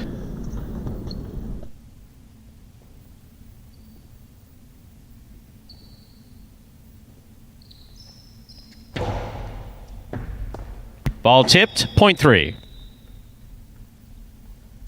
3 on the board with 4 points. Here's post 1, Diaz and Anderluck.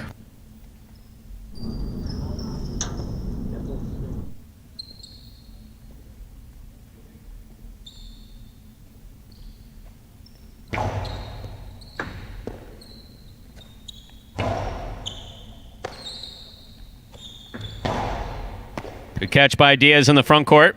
There's the backhand. Vuelo makes the catch. Clip the side wall. Anderluck has it on the forehand. Rifles it. And it scores off a tip in the backcourt. Point 1.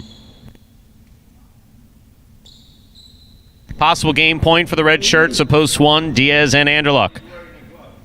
Trying to stop them.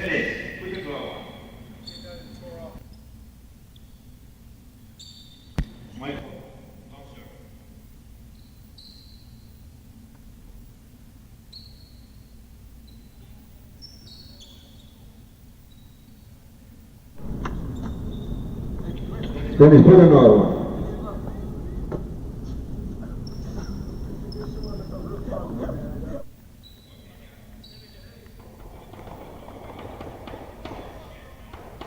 It's a glove. It's a glove. What the fuck?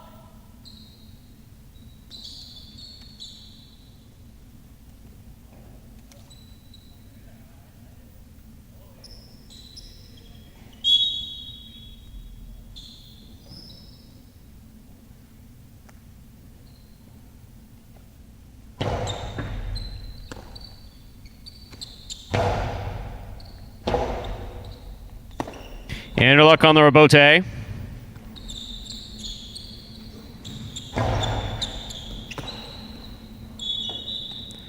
Point 6. Here's post 5, Juice and Carballo. Bunch of fucking pussies, man.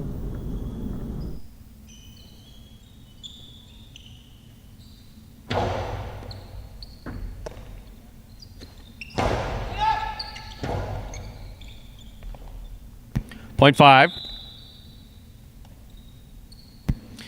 Here's post 8, the purple shirts, Lamonte and Douglas.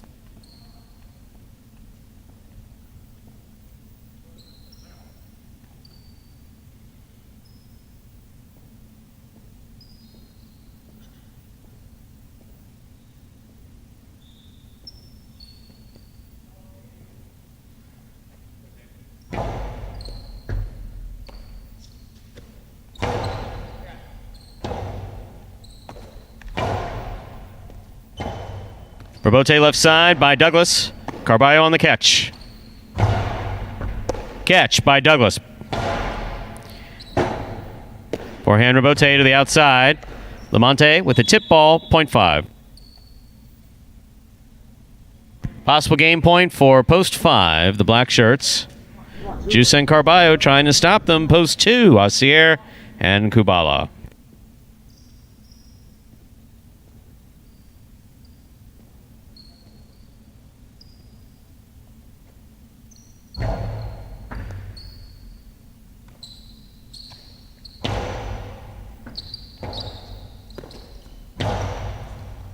Kubala read it, stopped it, returns a carom, wide. Point in game, post 5. 1 places, 7 serves to 3. This is show point.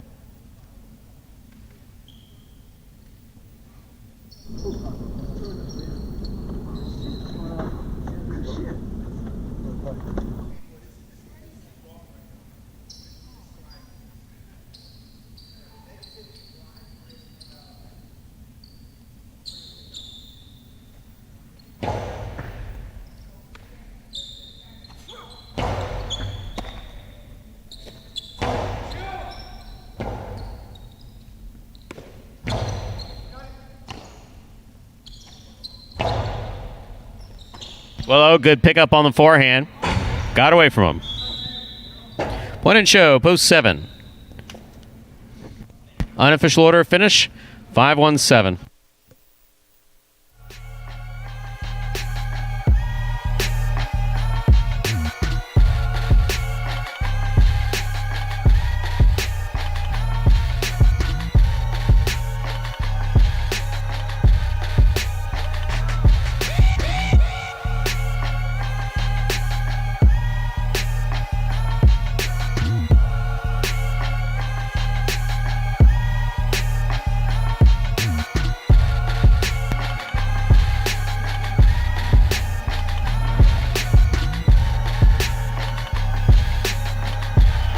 Coming in first, post 5. Juice and Carballo taking second, post 1. Diaz and Andela coming in third, post 7. Bueno in Tennessee.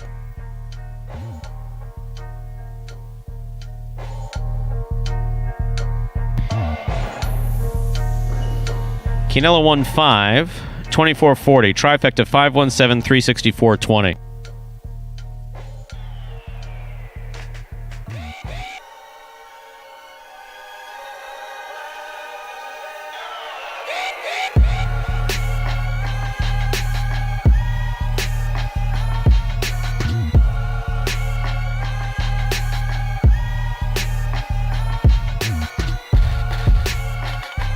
Up next, Game 6, a spectacular 7. Singles match, played at 7 points. Points double after the first round of play.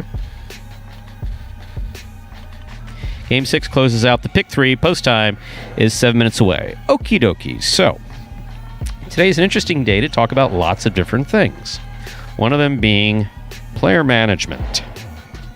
So, yes, we do things differently here at Magic City Jai-Alai. Yes, these players, most of them, have backgrounds in at least college sports. Carballo, Tennessee, Jedden, Legend have experience in professional sports, with 1 Super Bowl ring among them. So, making the adjustment to the traditionally stoic highlight player is a bit of a push, and something that we've had to balance, and that is part of the growing experience, the growing pains that we do have here. Now, when players step out of line, we have fines from $25 to $250. We have suspended players in the past. Last year, not to go into the details of it, but we had a player who did act out on the court, was suspended for 2 weeks.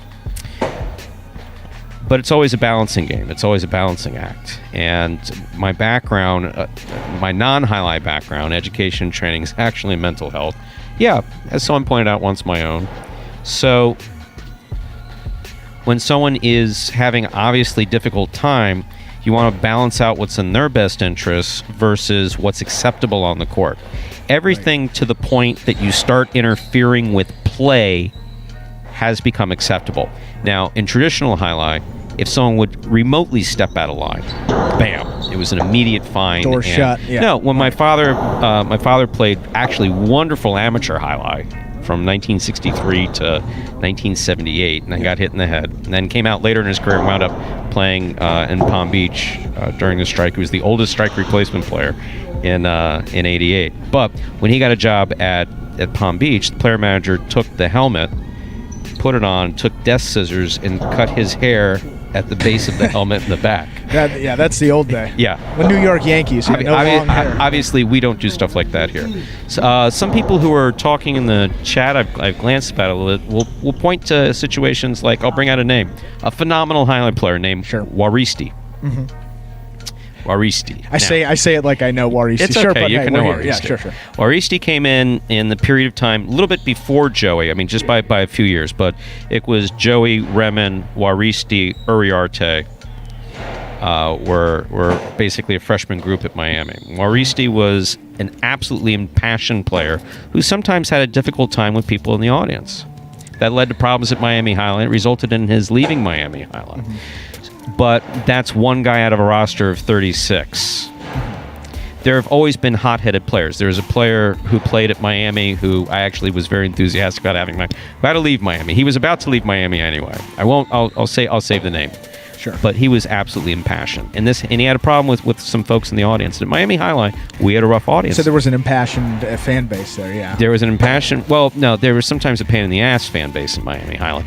And so we would say that you couldn't curse at the players, but sometimes, so they would do this to this one player. Hoo, hoo, hoo. That's all they would do.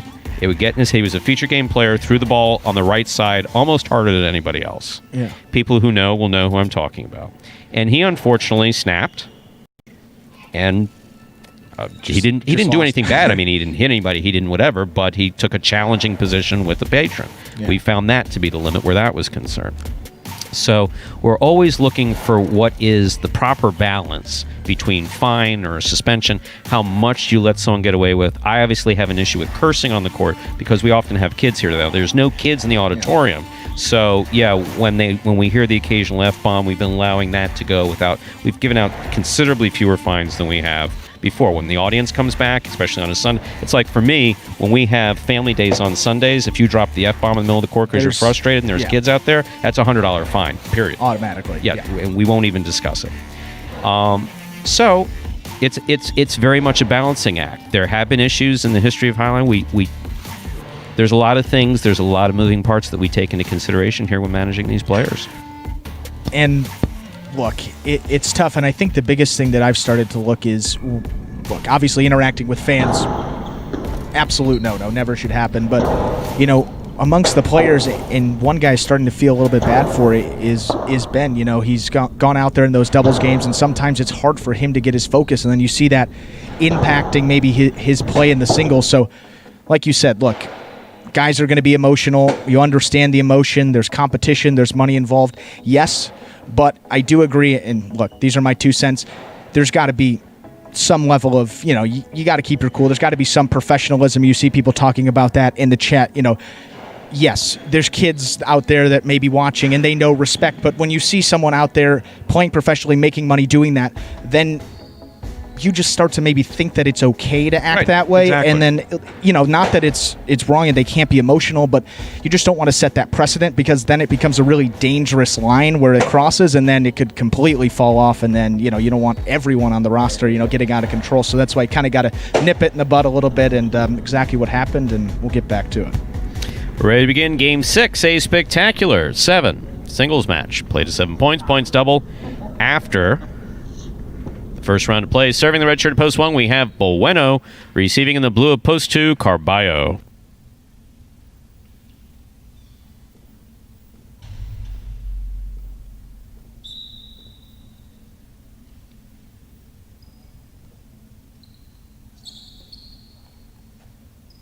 There's the serve. We begin Game 6.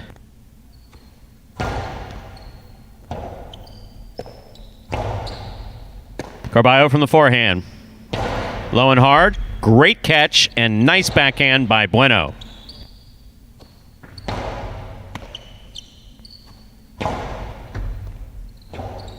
Rebote by Carballo. Caught in the air by Bueno.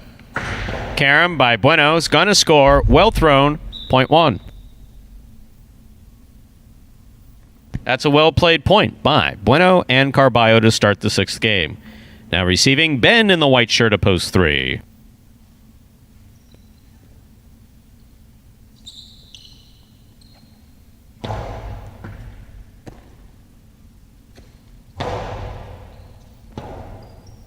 Rebote forehand by Bueno. Good catch by Ben.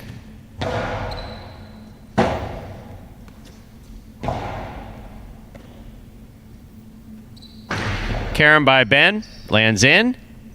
That was juggled. Ball went in and out of Bueno Cesta. Point 3.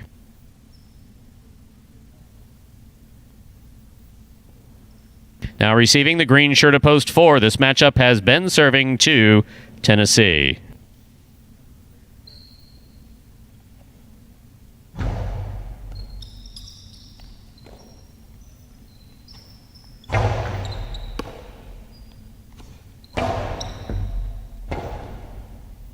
Rebote left side by Tennessee. He hustles to the backcourt. Scoop attempt missed. Point 3. That'll bring to the court the black shirt at post 5. Here's number 23, Ikeda.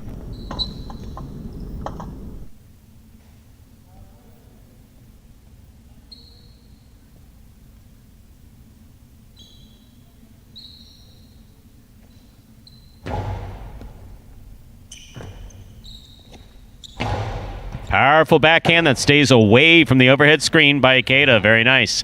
Ikeda moves up on the ball, makes the catch, throws the carom. It scores. Well played. 0.5.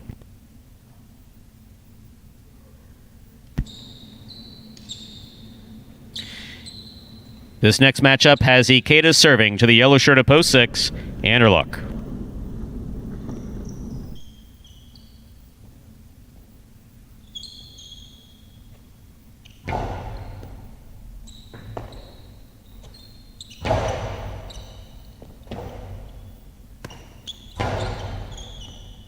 Ball gets by Anderluck on the forehand and scores. 0.5.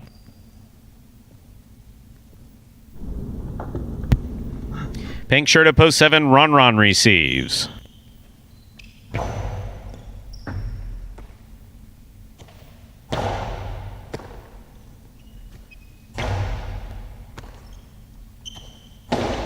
Low and hard backhand picked off by Ikeda and a beautiful catch. Robote forehand by Ron.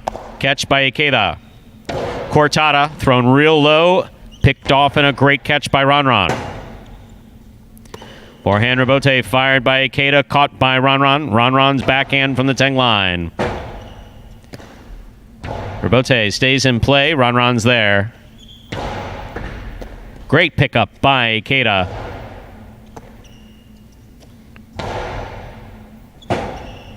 Robote forehand escapes off the court. 0.7.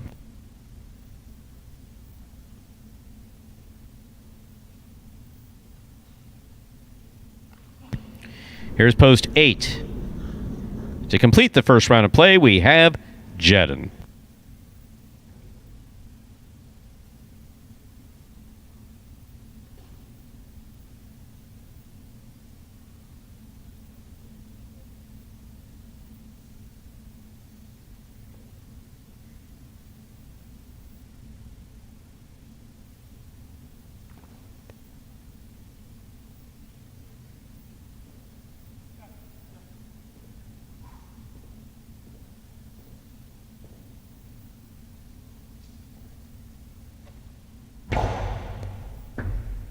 Good catch by Jedin off a good serve by Ron. That ball's on the wall. Ron's there. Robote by Jedin. Ron from the 9 line. Ron makes the catch on the forehand. Hard throw. Scores for Ron. 0.7. Here now to complete the first round and receive wearing the purple shirt. Rather, that completes the first round of play. Here's post 2, Carballo.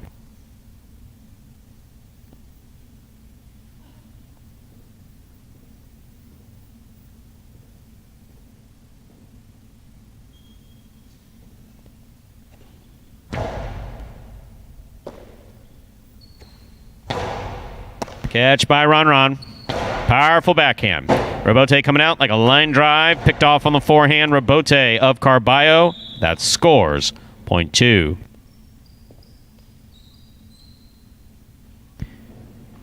Receiving post 1, Bueno.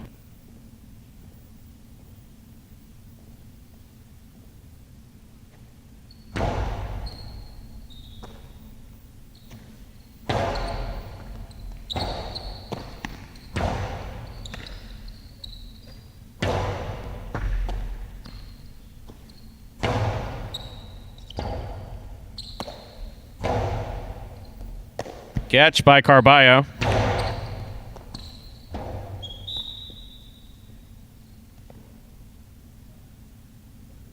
Point 2.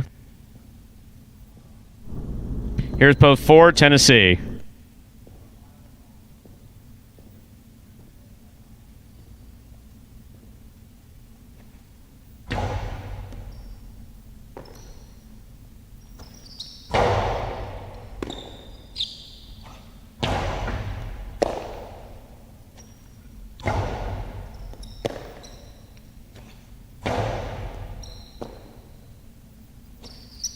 Tennessee on a hard backhand. Tipped.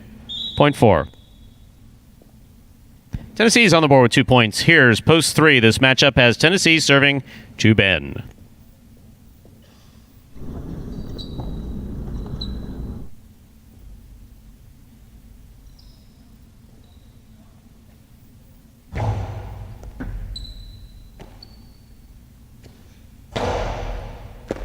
Great catch by Tennessee. Bote comes low. Ben makes the save. Almost. Fell short of the front wall. Point 4. Here's post 6. Anderluck.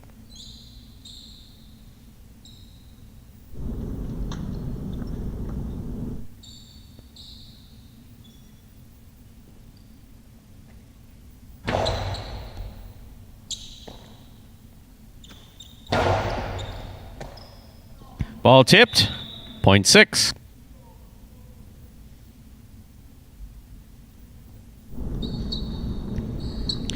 Six is serving. Post 5. Ikeda.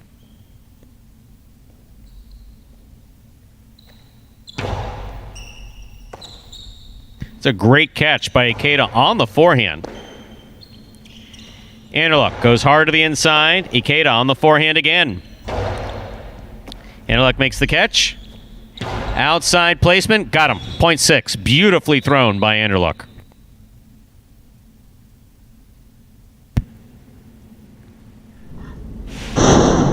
Anderluck now serves to post 8. Returning to the court is Jedin.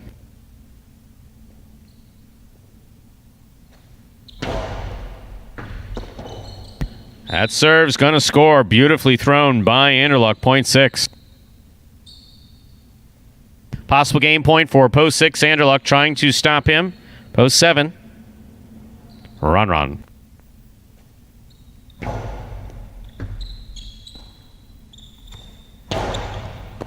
Ball tipped at the 9 line. Point 7. Play continues. Here's post 1. Bueno.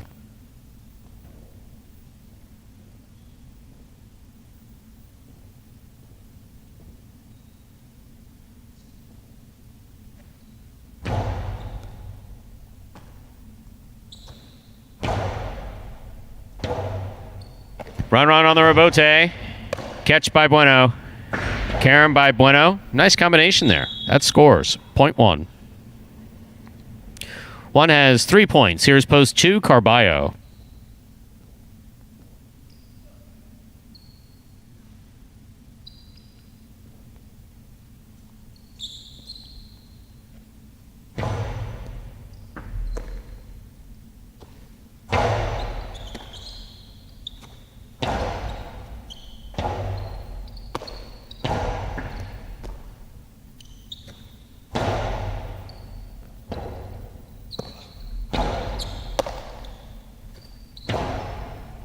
Outside placement stopped on the forehand of Carballo. Placement back to the inside, stopped by Bueno. Scoop by Carballo. He goes deep. Hard to the inside. Forehand rebote saved by Bueno nicely. What a beautiful catch by Carballo. Karam by Bueno. Carballo on the run. He stops it. Carambola. Stopped by Bueno in a beautiful catch. Robote left side by Carballo's going to score. What a beautifully played point by Carballo and Bueno. Point 2 that gives Carballo possible game point. Trying to stop him is Ben.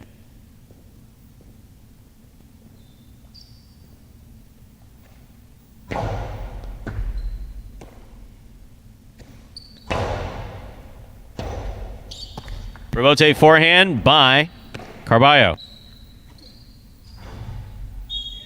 Point of game, post 2, Carballo. 2 wins it, 6 places, 4 serves to 7. This is show point.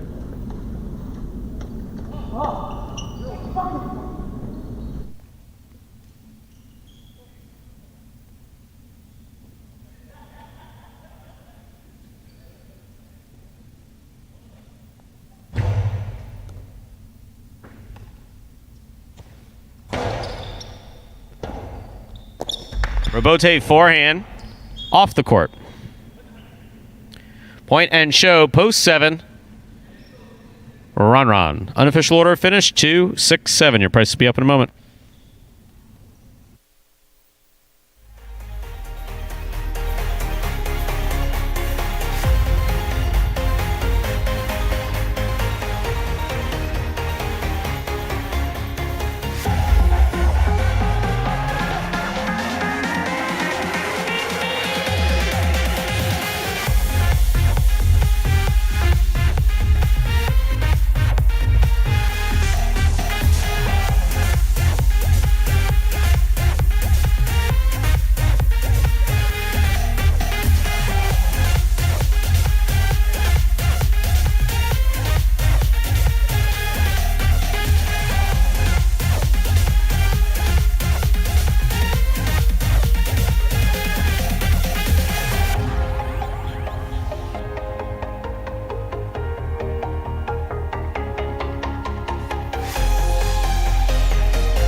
And results of Game 6 are now official. 2-6-7 is the official result.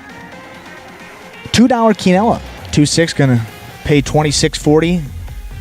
That exacta price rolled out. How about the pick 3? Congratulations, Pete.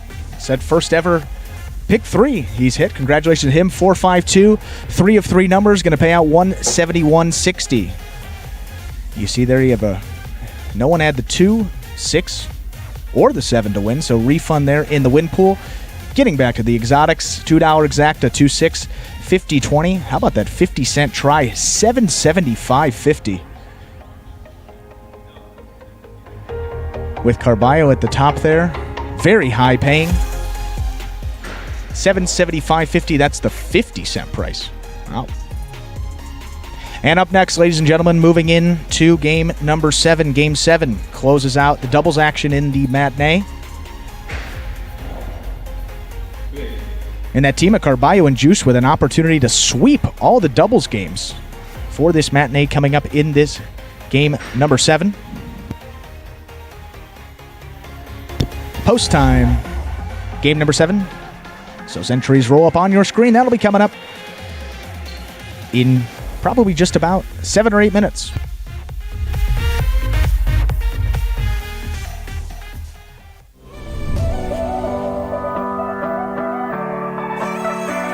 Catch by Bueno. Carom by Bueno. Caught by Barba.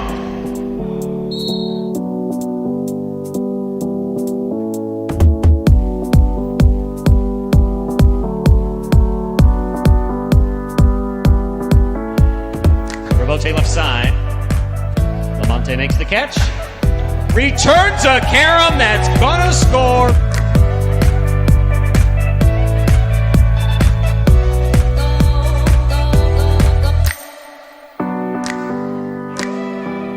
Tight to the inside. Robote comes out. Diaz sends that just under the overhead screen.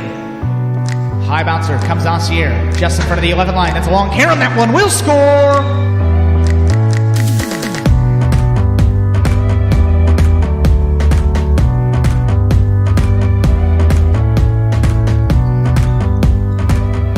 Reverse by Bueno. Kubala from the 7 line throws a 2-all. That is stopped on the forehand of Bueno. Bueno's Carom. That's going to score.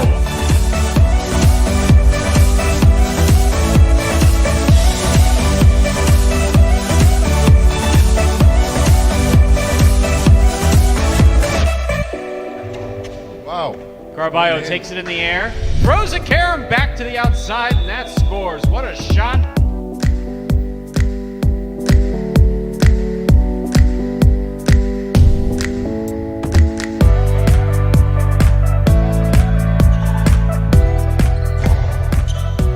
Douglas on the right side.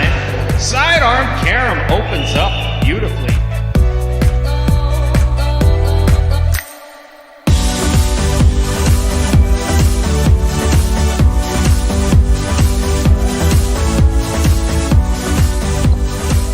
Outside placement of the forehand Robote. Bueno's on it. Rifling a Carom to score. One of the best points of this season.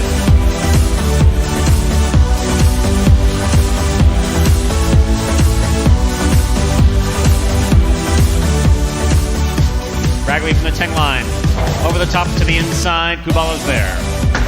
Carom by Kubala's going to score.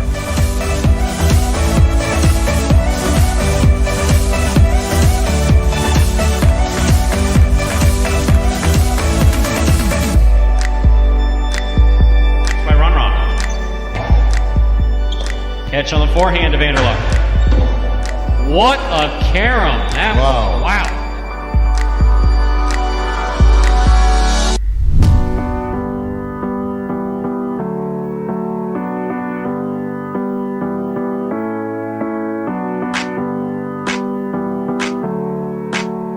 Here's the reverse. Caught by Ron. 2-all by Ron. Caught by Douglas. Carom by Douglas. Wow.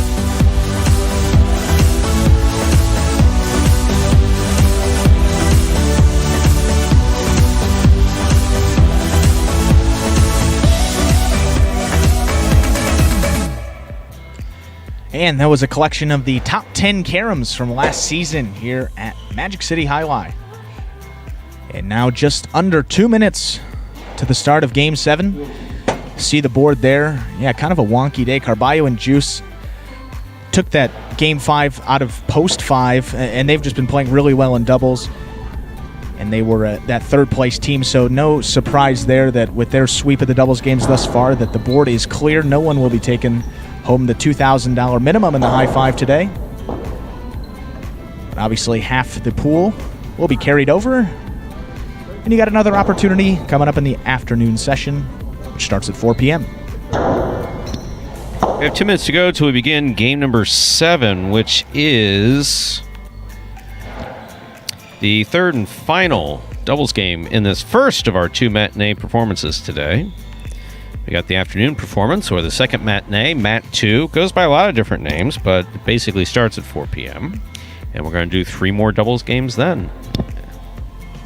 And Stu, while we have a minute, just to clarify, there was a question about the Fantasy Highlight, the prize in the description of the Fantasy Highlight. It is most weeks won overall. That change was put in the description of Fantasy Highlight. We definitely announced it when we made that change a couple of weeks ago. I think it was after that first trial week. So it is most wins. So you got to win. I mean, if you win 1 week, obviously you're in a very good position. And then the tiebreaker from there will go to points. So points are still very valuable, but you got to get on top and you got to win at least 1 week to, have a really good shot at taking home that overall prize. And again, to talk about those weekly prizes through the end of June, we said this week the winner will get a hat. Next week's winner, at the conclusion of that first doubles tournament, they'll get a hat signed by the winning doubles team. Those 3 weeks in July, the 5th, 12th, 19th, those are Sundays. That winner will get a U.S. National Jai-Alai Championship hat. And then in August, we'll be moving to those Live the High Life t-shirts. So all those coming down the pipeline, those are the prizes for fantasy, and a prize every week given out for that Fantasy Jai-Alai again. Game number 7. We'll send it over to Stu to begin.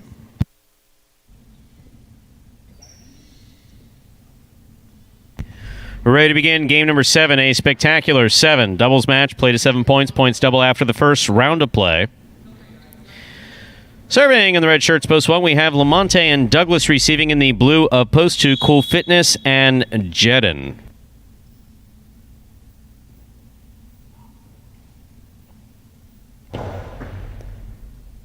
There's the serve. Our game has begun. Douglas makes the catch at the 11 line. There's the backhand. Nice and hard. Robote straight up the middle. Powerful, powerful backhand throw is going to score for Douglas. Point 1.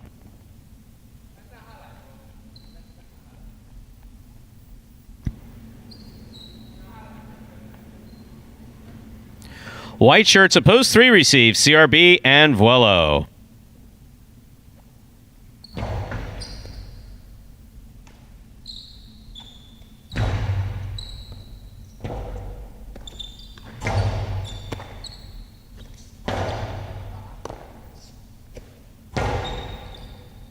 Excellent catch by Vuelo deep in the corner. Ball clipped the side wall. Vuelo again from the right side. Douglas moves up, makes the catch, rifles the reverse. Great catch by Vuelo.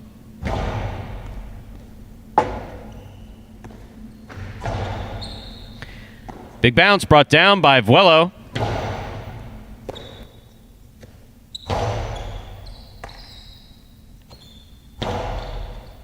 Scoop. Just missed. Point 3.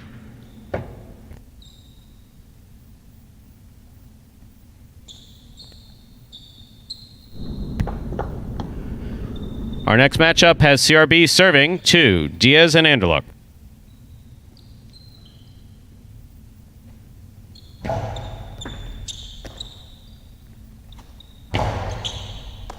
That's a fantastic catch by Vuelo.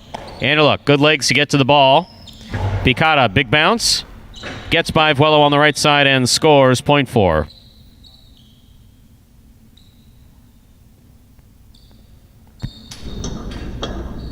Receiving, black shirts at post 5, Asier and Kubala.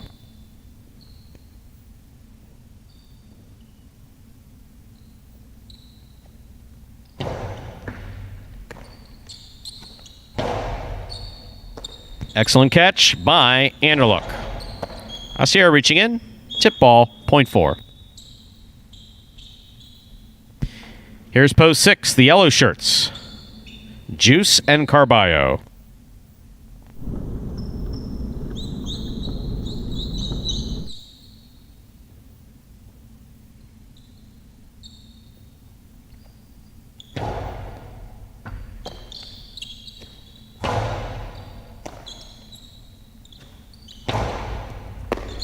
Ball missed on the forehand of Carballo, point 4. Here's post 7. The pink shirts receive. This matchup has Diaz serving to Bueno and Tennessee.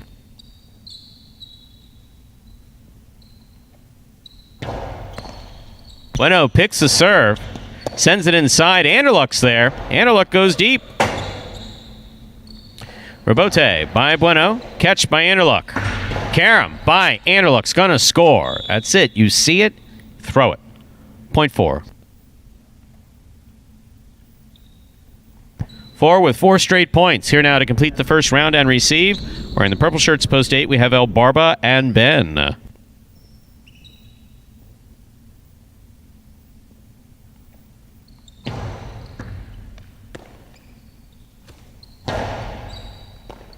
Ball tipped in the backcourt, point 8.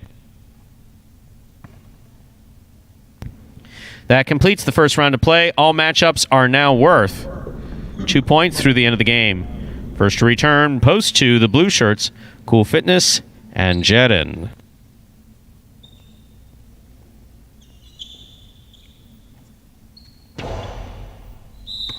It's an underserve, point 2.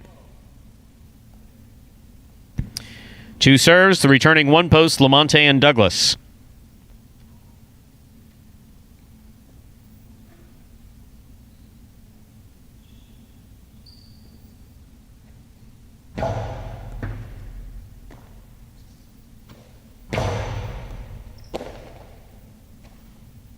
It's a beautiful forehand throw by Cool Fitness. Douglas is there. Sends it deep.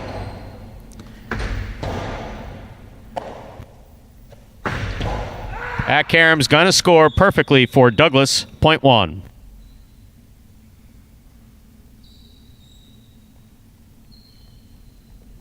Along with 3 points, here's post 3, CRB and Vuelo.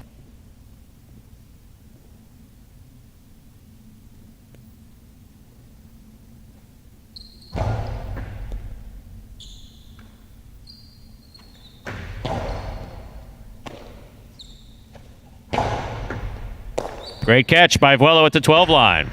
Karam does not open up. Douglas has it. Low and hard. Scores, point 1. Possible game point 4. The red shirts, post 1. Lamonte and Douglas. Trying to stop them are Asier and Kubala.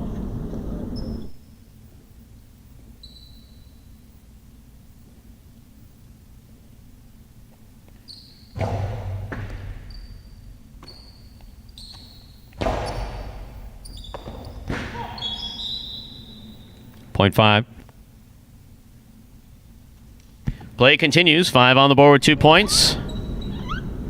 Here's post 6, the yellow shirts, Juice and Carballo.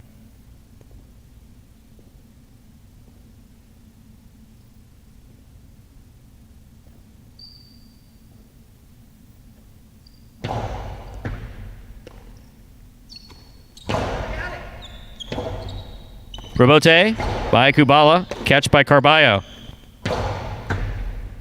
Point 6. Here's post 7, the pink shirts. Bueno in Tennessee.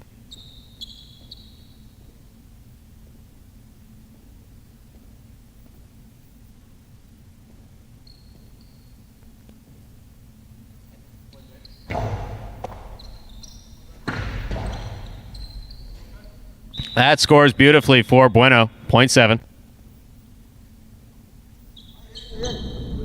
7 with 2 points. Here's post 4. Diaz and Anderluck return.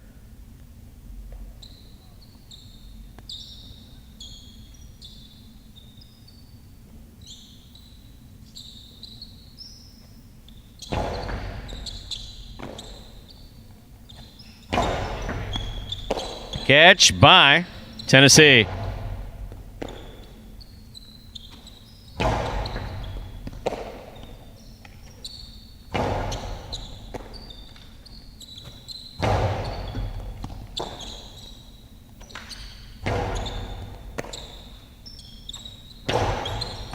Great catch by Bueno. He goes deep.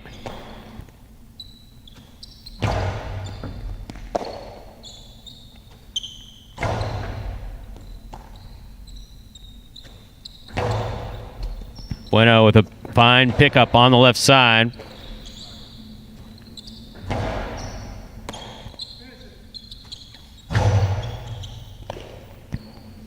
Anderluck, strong throw. Catch by Tennessee. Tennessee, Karam. That scores point 7.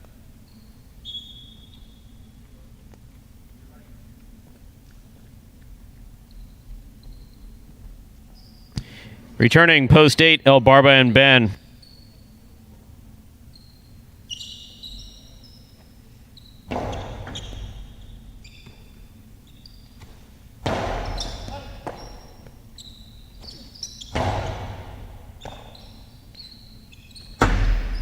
Karam.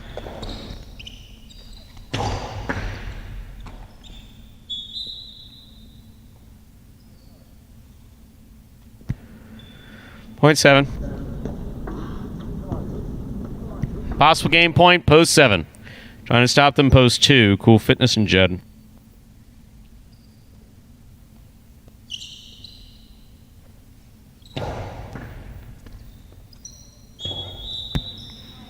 Point of game, post 7.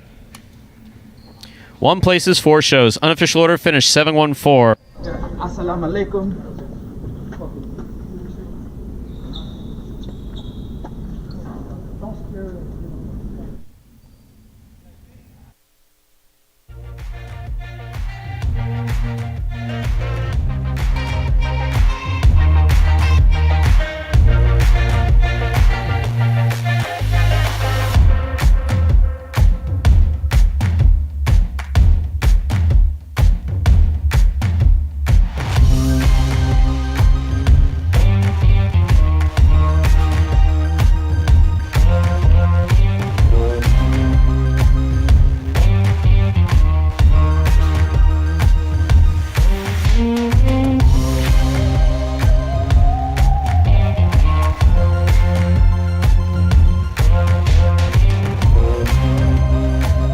And results of Game 7 are now official. Post 7. There's Bueno in Tennessee, finally getting the win here in week number 8.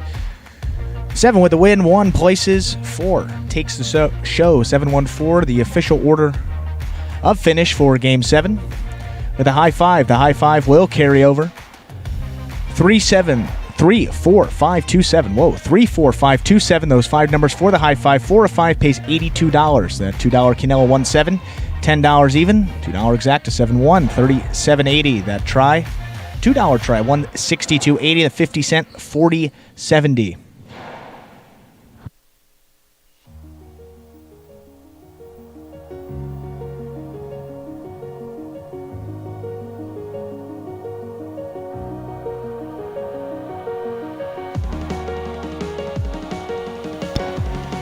And up next, game number 8. Game 8, our first of those 2 feature singles games to close out our performances. Games 8 and 9, always those feature singles.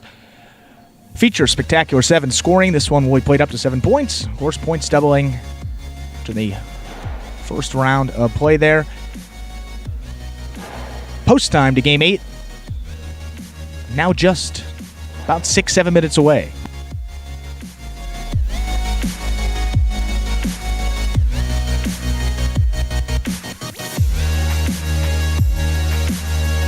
So we are done with the doubles action for the matinee. Taking a look at the magic number for that team of Douglas and Lamonti.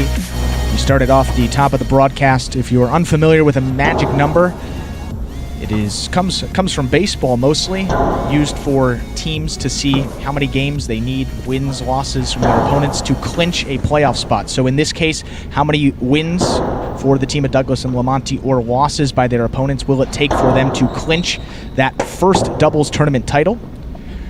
We now have the official update. That magic number is down to 20 after this matinee session.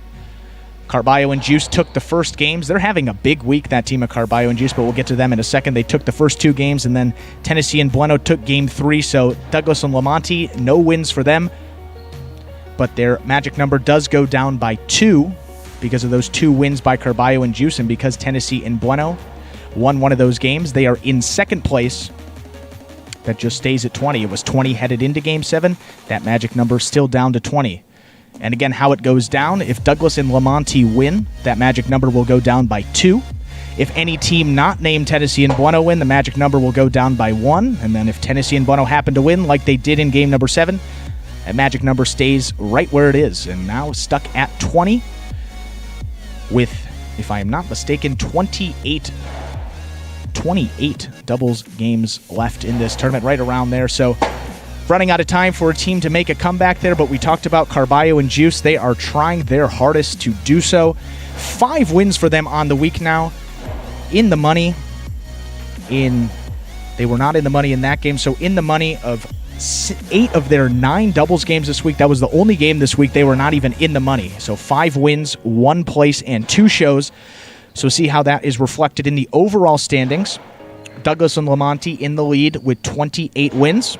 In second, Tennessee and Bueno now with the win in Game 7 gives them 20. And Carballo and Juice right there with 17.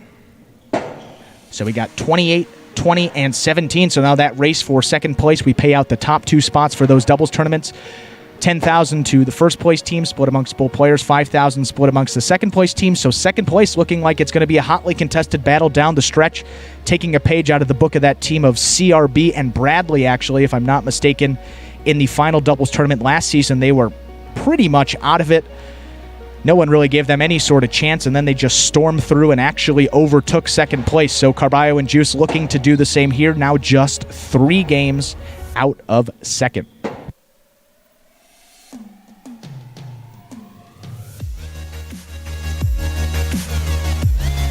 And we have 2 minutes to go to begin game number 8. Game 8 closes out the Mighty Ocho. Getting a little exercise here. I was going to say, it's good. You get up, you're moving. Yeah. So I can feel the veins in my neck throbbing.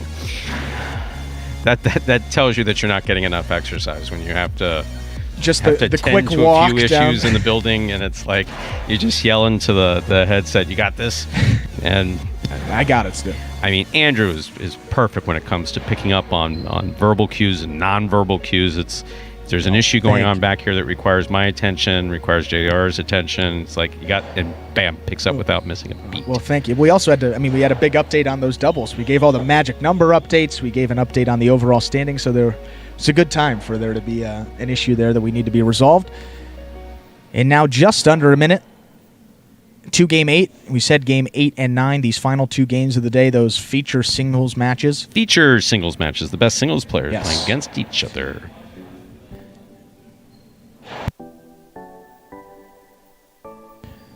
And you see that in the overall standings, a lot of these guys playing in these feature games. Douglas atop the standings, 33 wins. Ikeda in second place overall, 29 wins. You got Anderluck with 20. Ron. How about Ron? Looks like he may be fully healthy for the first time. That's a guy to watch. I mean, look, Douglas obviously is exceptional, but Ron has all the skills to be equally as good as Douglas. We saw it in bursts last season, so you'll see him now, games 8 and 9, competing against these tougher guys, fully healthy. That'll be something to watch for. Let's begin Game 8, a spectacular 7 singles match. Played to 7 points. Points will double after the first round of play. Serving in the red shirt of post 1, number 3, Carballo receiving. Blue of post 2, Ron.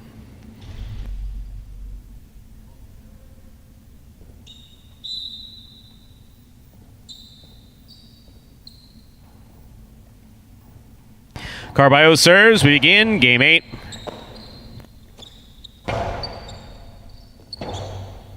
Rebote forehand by Carballo.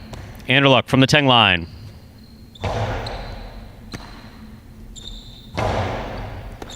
Ball tipped. Point 1. 1 first up on the board in our 8th game. This matchup has Carballo serving to Douglas in the white of post 3.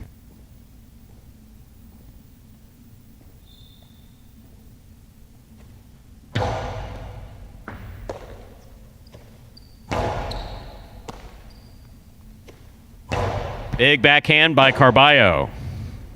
That's a strong forehand rebote thrown by Douglas. That took off into the overhead screen. Point 1.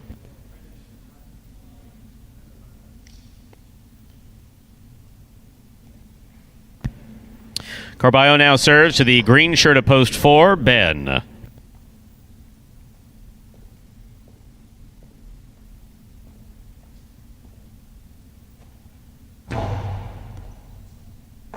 It's a good catch by Ben. Low, hard backhand taken in the air by Carballo. Catch by Ben.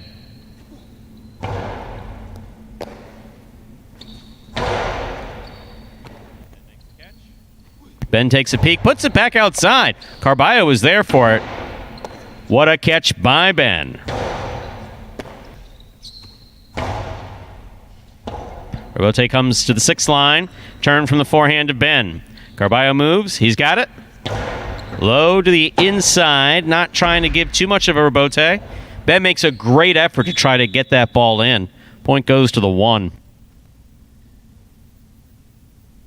1 with 3 points. Here's post 5, Kubala.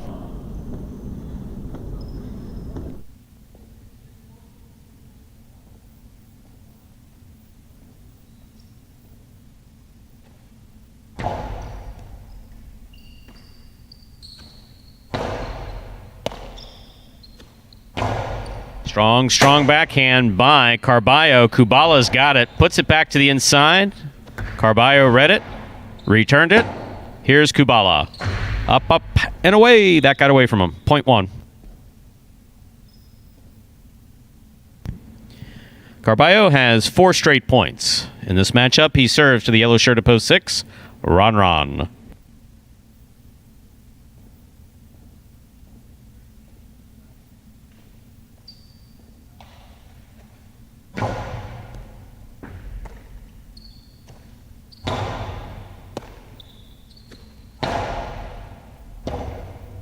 Rebote by Ron.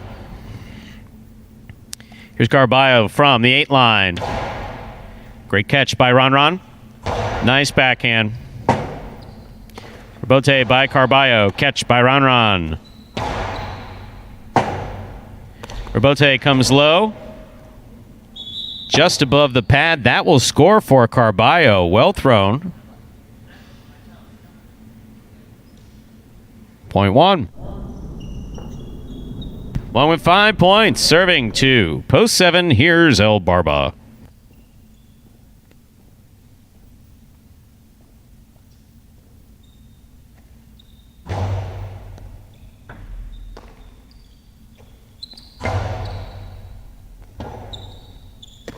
Forehand rebote by Carballo. Good catch by El Barba.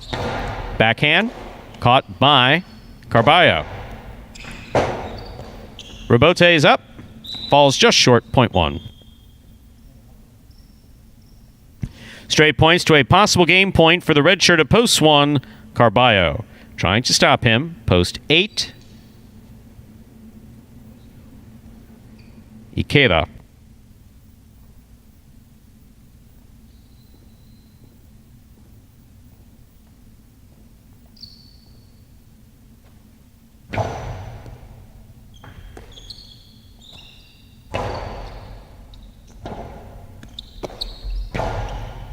Catch by Ikeda. Cortada low and inside and scoring. Point 8. That was a nice 6 straight points for Carballo. We continue. Game 8. Points are double.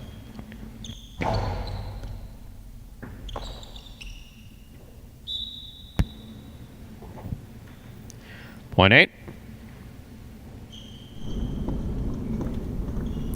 Here's post 3. The white shirt, Douglas.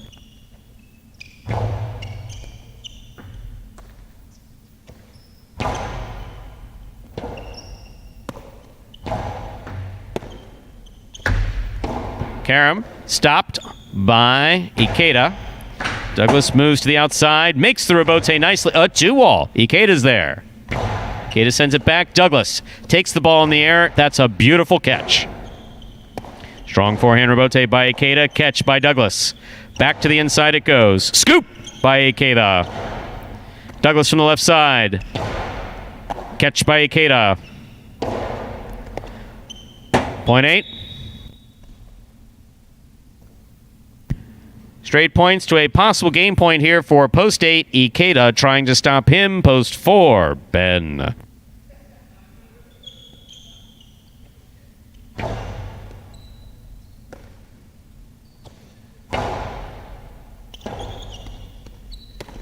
Forehand rebote by Ikeda.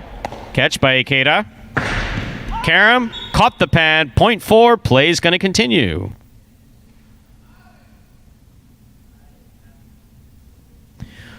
Ben has 2 points. He serves to post 5. Kubala.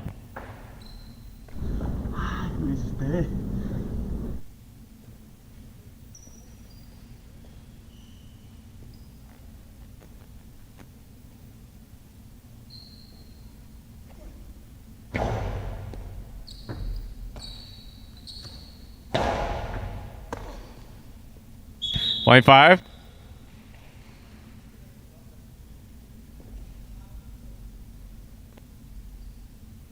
Here's post 6. Ron.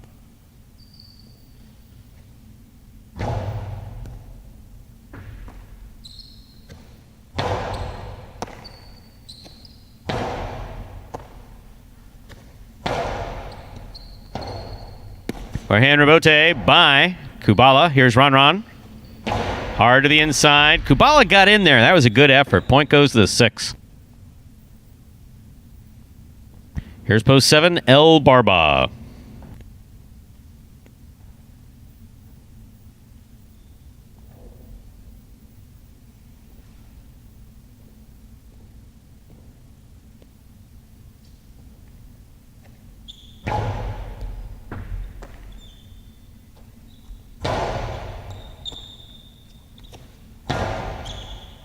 Excellent catch by El Barba at the 12 line.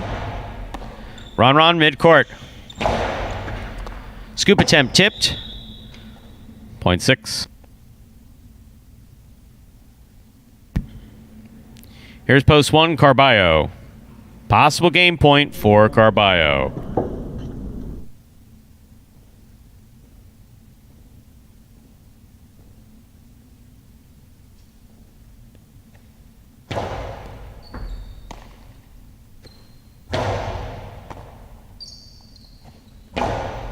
Powerful forehand throw by Ron. Nice rebote by Carballo's going to score for the win. Point and game to the red shirt of post 1. Carballo, 8 places, 6 shows. Unofficial order finishes 1-8-6.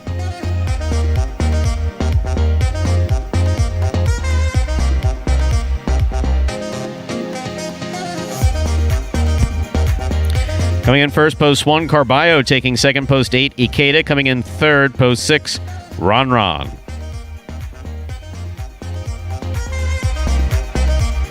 And we'll have your prices up in just a moment. See some folks in the chat talking about the former Tampa Jai-Alai. I was actually assistant general manager and the last general manager of Tampa Jai-Alai. It's more like captain of the Titanic. It's not something. It was an honor because the Tampa was a terrific Jai-Alai community. They were very supportive of. You talk about that fan base a lot. The Tampa St. Peter. That was a great facility on Dale Mabry, and just on the unfortunate financial realities of the company at that time, it had to be sold. But Florida Gaming did hold on to the license, and then I imagine when Florida Gaming through the bankruptcy, it went to Fronton Holdings. So yeah, there's still a Jai-Alai license floating out there on the West Coast. And they got some good talent out there too. Kubala comes from that area. Exactly. Play a little amateur, so still around. Good to see. Absolutely. $2 Quinella from Game 8, 1-8. Or 8-1, 56-20. The 1-8-6, 3-30, 130. Mighty Ocho, 273, 4-5, 271, 2 of 8 numbers returning $1.10. The carryover jackpot, $1,580.40. Rather, that $2 try, the 186, that's first, second, and third place finishing, $331.80. Up next, ladies and gentlemen, is our 9th and final game of this matinee performance. Don't forget, we're back at 4 p.m. with 9 more games. But as for Game 9, it's our only Superfecta game. Played at 9 points. Points double after the first round of play. Post time for Game 9 is just a few minutes away. And we're into Game 9, that Superfecta 9-point singles match. And as we always do, here's the video that will explain Spectacular 9 scoring. Take a look. Spectacular 9 singles games are played with 8 players. Each player wears a different color jersey numbered 1 through 8 on the front. These numbers are traditionally referred to as post numbers. Post numbers are used to signify the order in which the athletes will play in a game. These numbers are also used for betting purposes. Don't be confused by the numbers on the back of our jerseys. Those are just for fun. Each game begins when the player in the post 1 red jersey serves to the player in the post 2 blue jersey. The served ball must land between the 4 and 7 lines marked on the court's side wall. If the ball lands between those lines, the serve is good and play continues until one of those 2 players wins that matchup. The player who loses the matchup exits the court and waits for his next turn at the end of the rotation. It's important to note that every game has 2 rounds. The first 7 matchups in a game make up round 1. Each matchup in round 1 is worth 1 point. Round 2 refers to all matchups that take place after the 7th and final matchup of round 1. The number of matchups in round 2 varies from game to game. And in round 2, each matchup is worth 2 points. The first player to earn 9 points wins the game.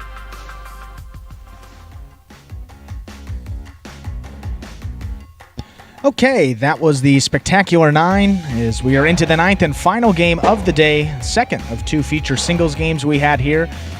And for Douglas there, the blonde era of perfect in the money percentage, that streak is over there. Was not able to get in the money in Game 8.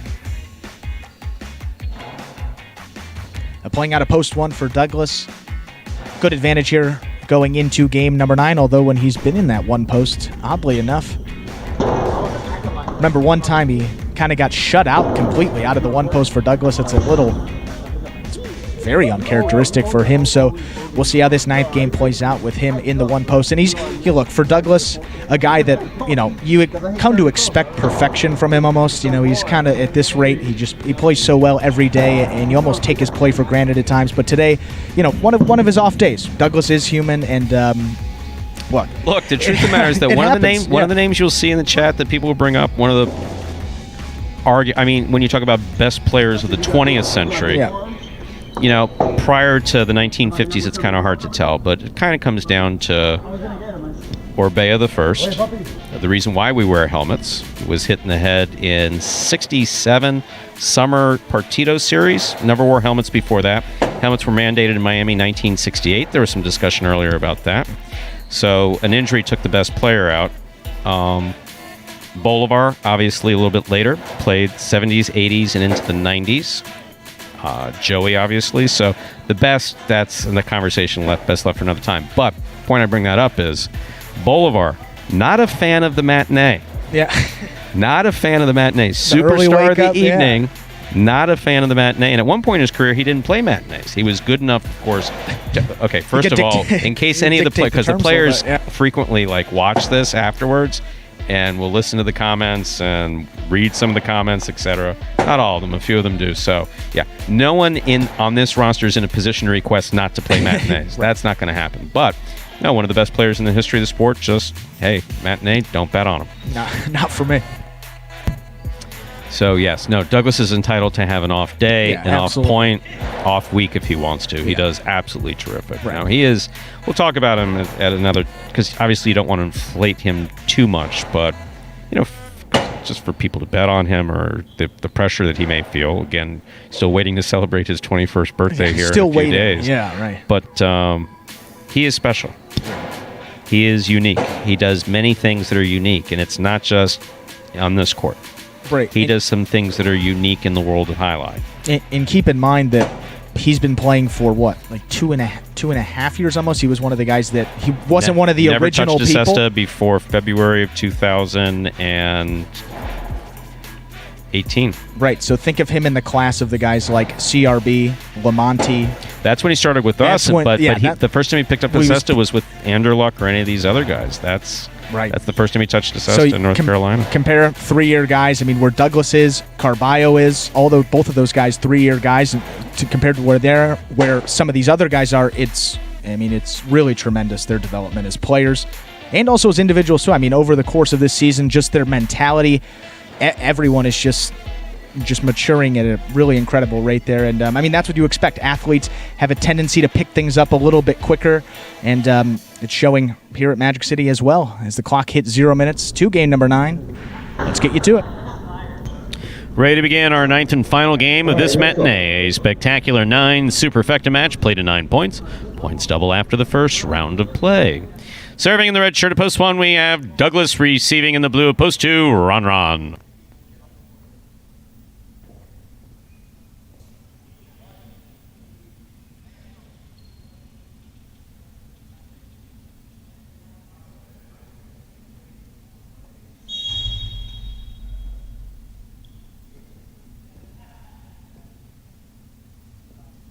Douglas serves. We begin game 9.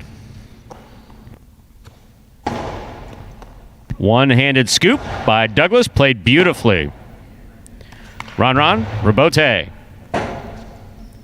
Forehand rebote by Douglas. Catch by Ron.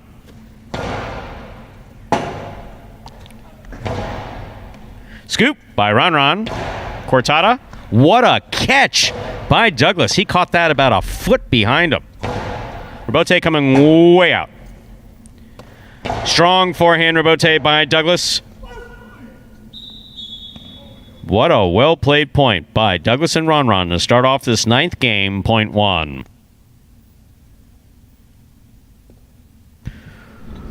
White shirt of post 3 receives. This matchup has Douglas serving to Carballo.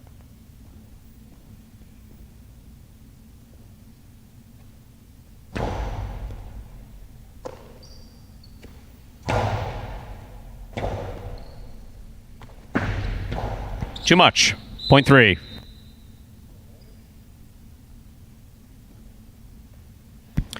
Carballo will now serve the green shirt of post 4, Ikeda.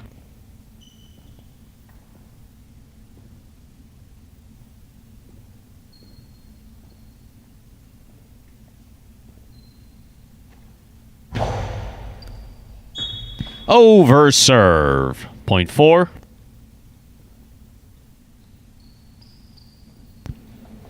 Now receiving, black shirt of post 5, Bueno.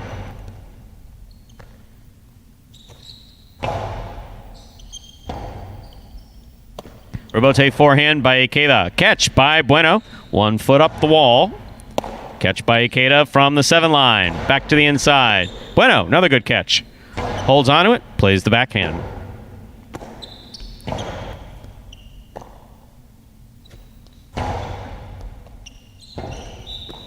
Ball rule tip first time round, point 5.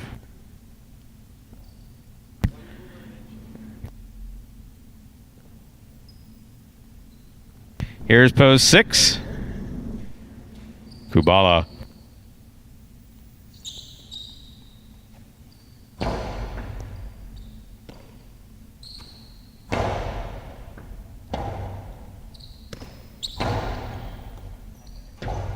.5. Bueno with 2 points. On the court, ready to receive. Pink, post 7, Jedin.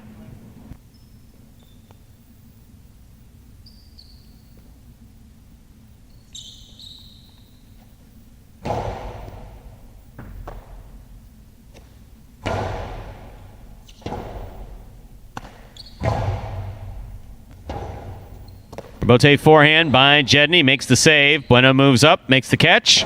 Low and inside. Scores for Bueno, .5.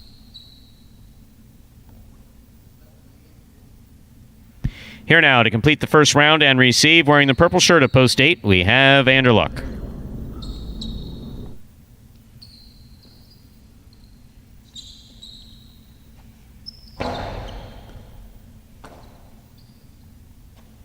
Picala, big bounce by Anderluck. Touched the side wall. Changed up the rebote. .8. That completes the first round of play. All matchups are worth 2 points now through the end of the game. First to return, Ron.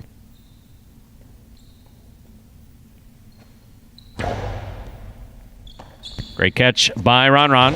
Nice backhand. Rebote by Anderluck to pass. Rebote for Ron. He makes the save on the right side. Anderluck with a tip ball at the 7 line. .2.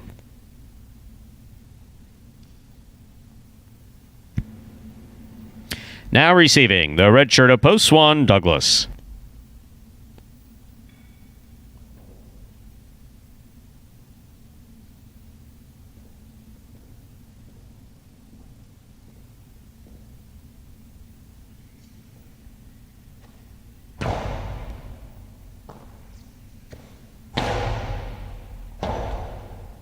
Forehand rebote by Ron. Douglas makes the catch.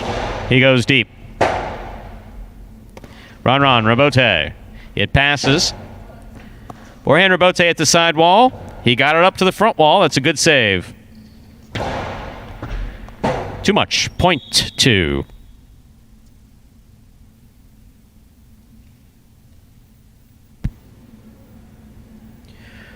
Ron serves to post 3, Carballo.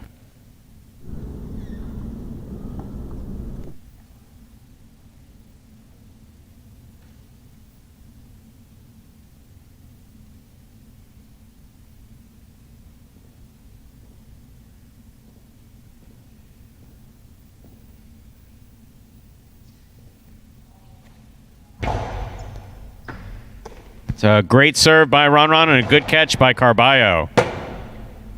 Rebote by Ron, catch by Carballo. Ron goes deep from the forehand. Swing and a miss by Carballo, .2.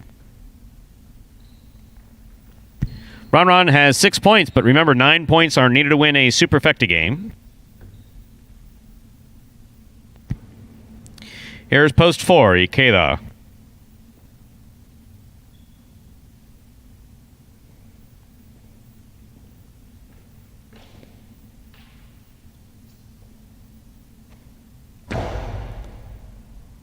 That's an excellent catch by Ikeda off another really good serve by Ron. Rebote by Ikeda stayed away from the overhead screen. That's a beautiful rebote by Ikeda. Good catch by Ikeda. Nice backhand.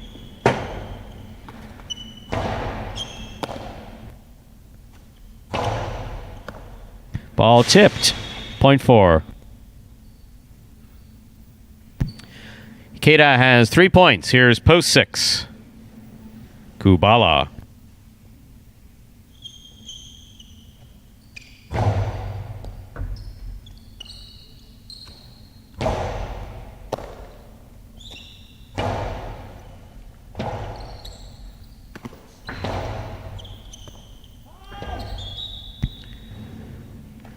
.6.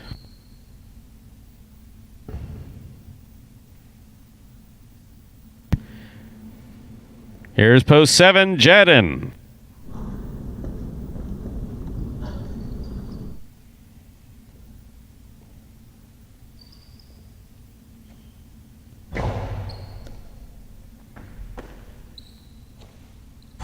Beautiful backhand throw by Jedin. Kubala, Robote, soft touch. Jedin gets there, holds on to it, puts it back inside to score.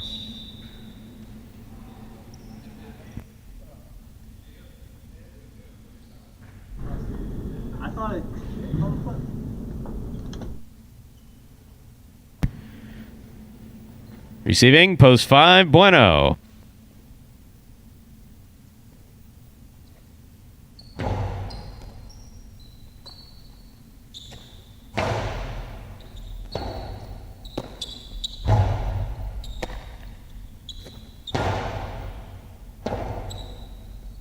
Orion Robote by Jedin. Good catch by Bueno. He winds up, puts it back inside. Jedin did not fall for it.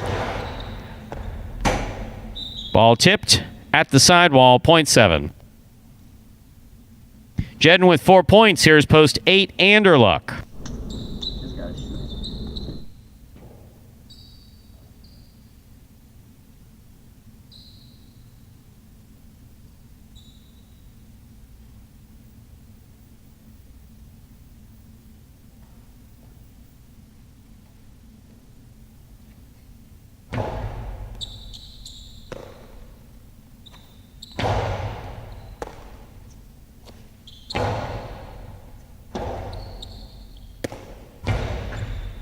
Catch by Jedin. Backhand. Middle of the court. Anderluck makes a save. Carom by Jedin. Stopped on the forehand of Anderluck. Carom by Anderluck returned perfectly to score. That was a beautiful throw. Point 8.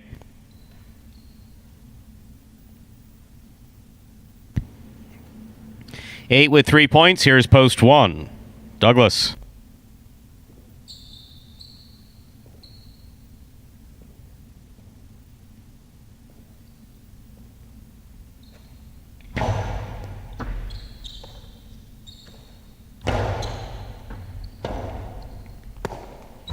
Forehand Robote played to pass by Anderluck.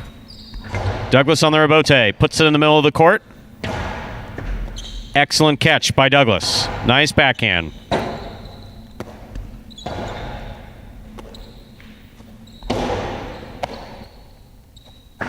Carom by Douglas does not open. Carom by Anderluck does not open up.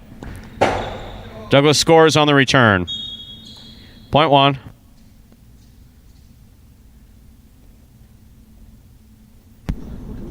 Douglas has 3 points. He serves the returning 3 post. Carballo.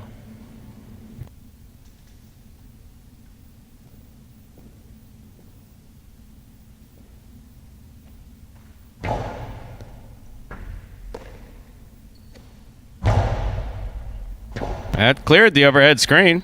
Hard throw to the inside. Caught by Carballo. Robote by Douglas. Played hard to the inside to pass. Very nice for Robote. Beautiful 2-all by Douglas to score. Well thrown. Point 1. Douglas with 5 points. Receiving, post 2, Ron.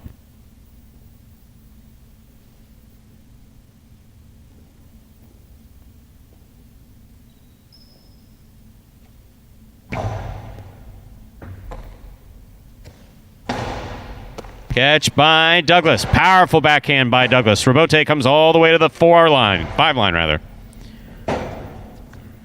Douglas makes the save at the side wall. Kept that ball going. That's what you need to do right there. Outside placement. That's well thrown by Ron to score. Point 2.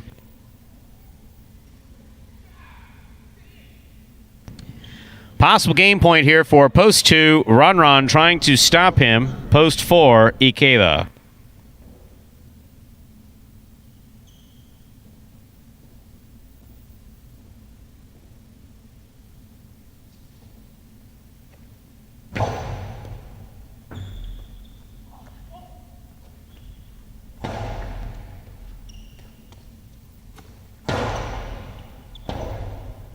Ikeda, forehand rebote. It's strong. Here's Ron.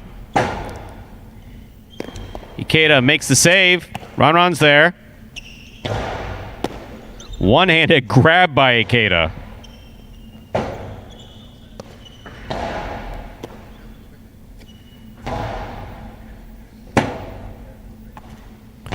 Rebote to the inside. Ikeda. Nice forehand rebote.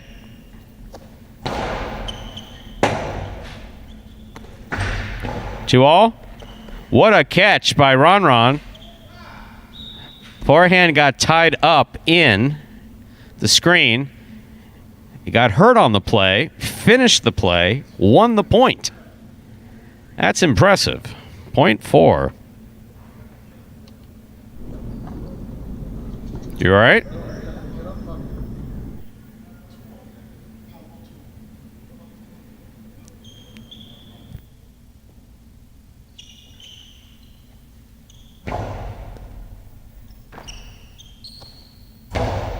Kubala goes deep.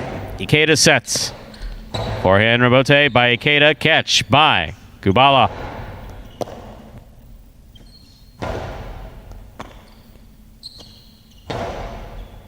Ikeda from the left side.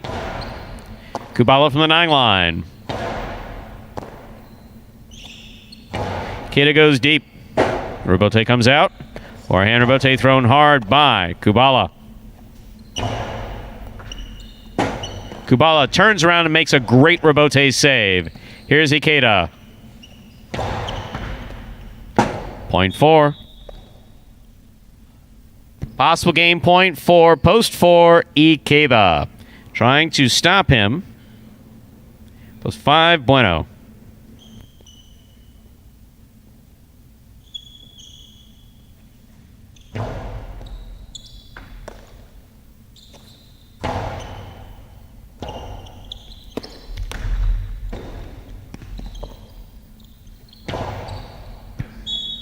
Point, and a very well-earned game here for the green shirt of post 4 Ikeda. No playoff. 2 places, 1 shows, 7 takes the quad. 4-2, 1-7. Yeah, and that, just to touch on that effort there by Ikeda, I mean, look, visibly limping in that point. He was in pain. No question he was in pain. It's a one-handed catch, and that momentum carries over into a win. That is the reason we love Magic City Jai-Alai. One of the reasons that I love it so much. I mean, that 110% effort, and you really saw it there, and that's just no one more deserving of the win there than Ikeda. Congratulations to him, and now that win moves him 1 closer to Douglas in those overall standings, 33-30. So still 3 games back, but much needed win there to keep pace, and a really gutsy effort by Ikeda. You'll love to see that. Absolutely. 4-2, 1-7. It's the official order finish from Game 9. Superfecta 4-2, 1-7, 62-27. That's the 10-cent price. $2 Quinella 2-4. That's 2-4, 4-2, 26.60. $2 try 4-2-1, 133 even.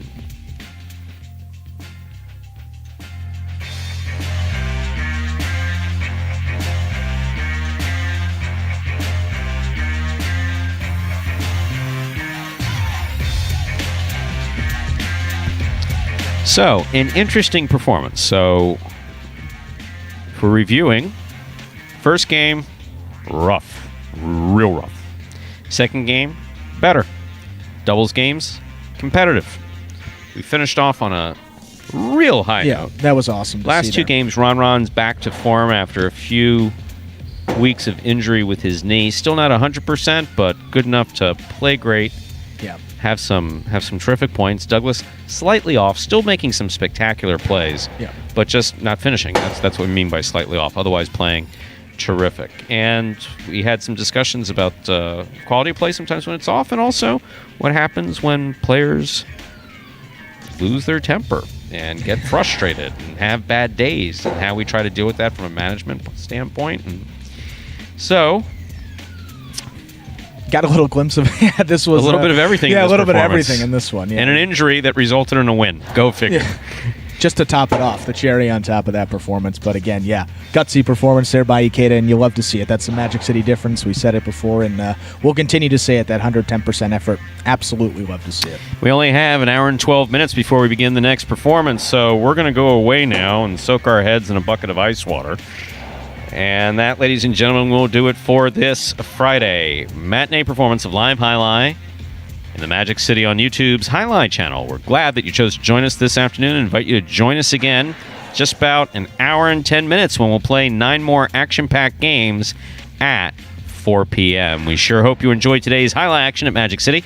Please like and subscribe to the Jai-Alai Channel and let us know your thoughts and any questions you may have in the live chat. If we can't respond direct, we have folks who monitor it for us. We occasionally get questions passed on to us. One way or the other, we love you to participate and maybe learn a little bit more about Jai-Alai in real time by asking us or asking the growing Jai-Alai community in the live chat on YouTube. So on behalf of the players, staff, and management of Magic City Jai-Alai, we thank you for joining us today and hope you'll join us again in just a little bit at 4 p.m. So goodbye till we can see you back here at Magic City Jai-Alai.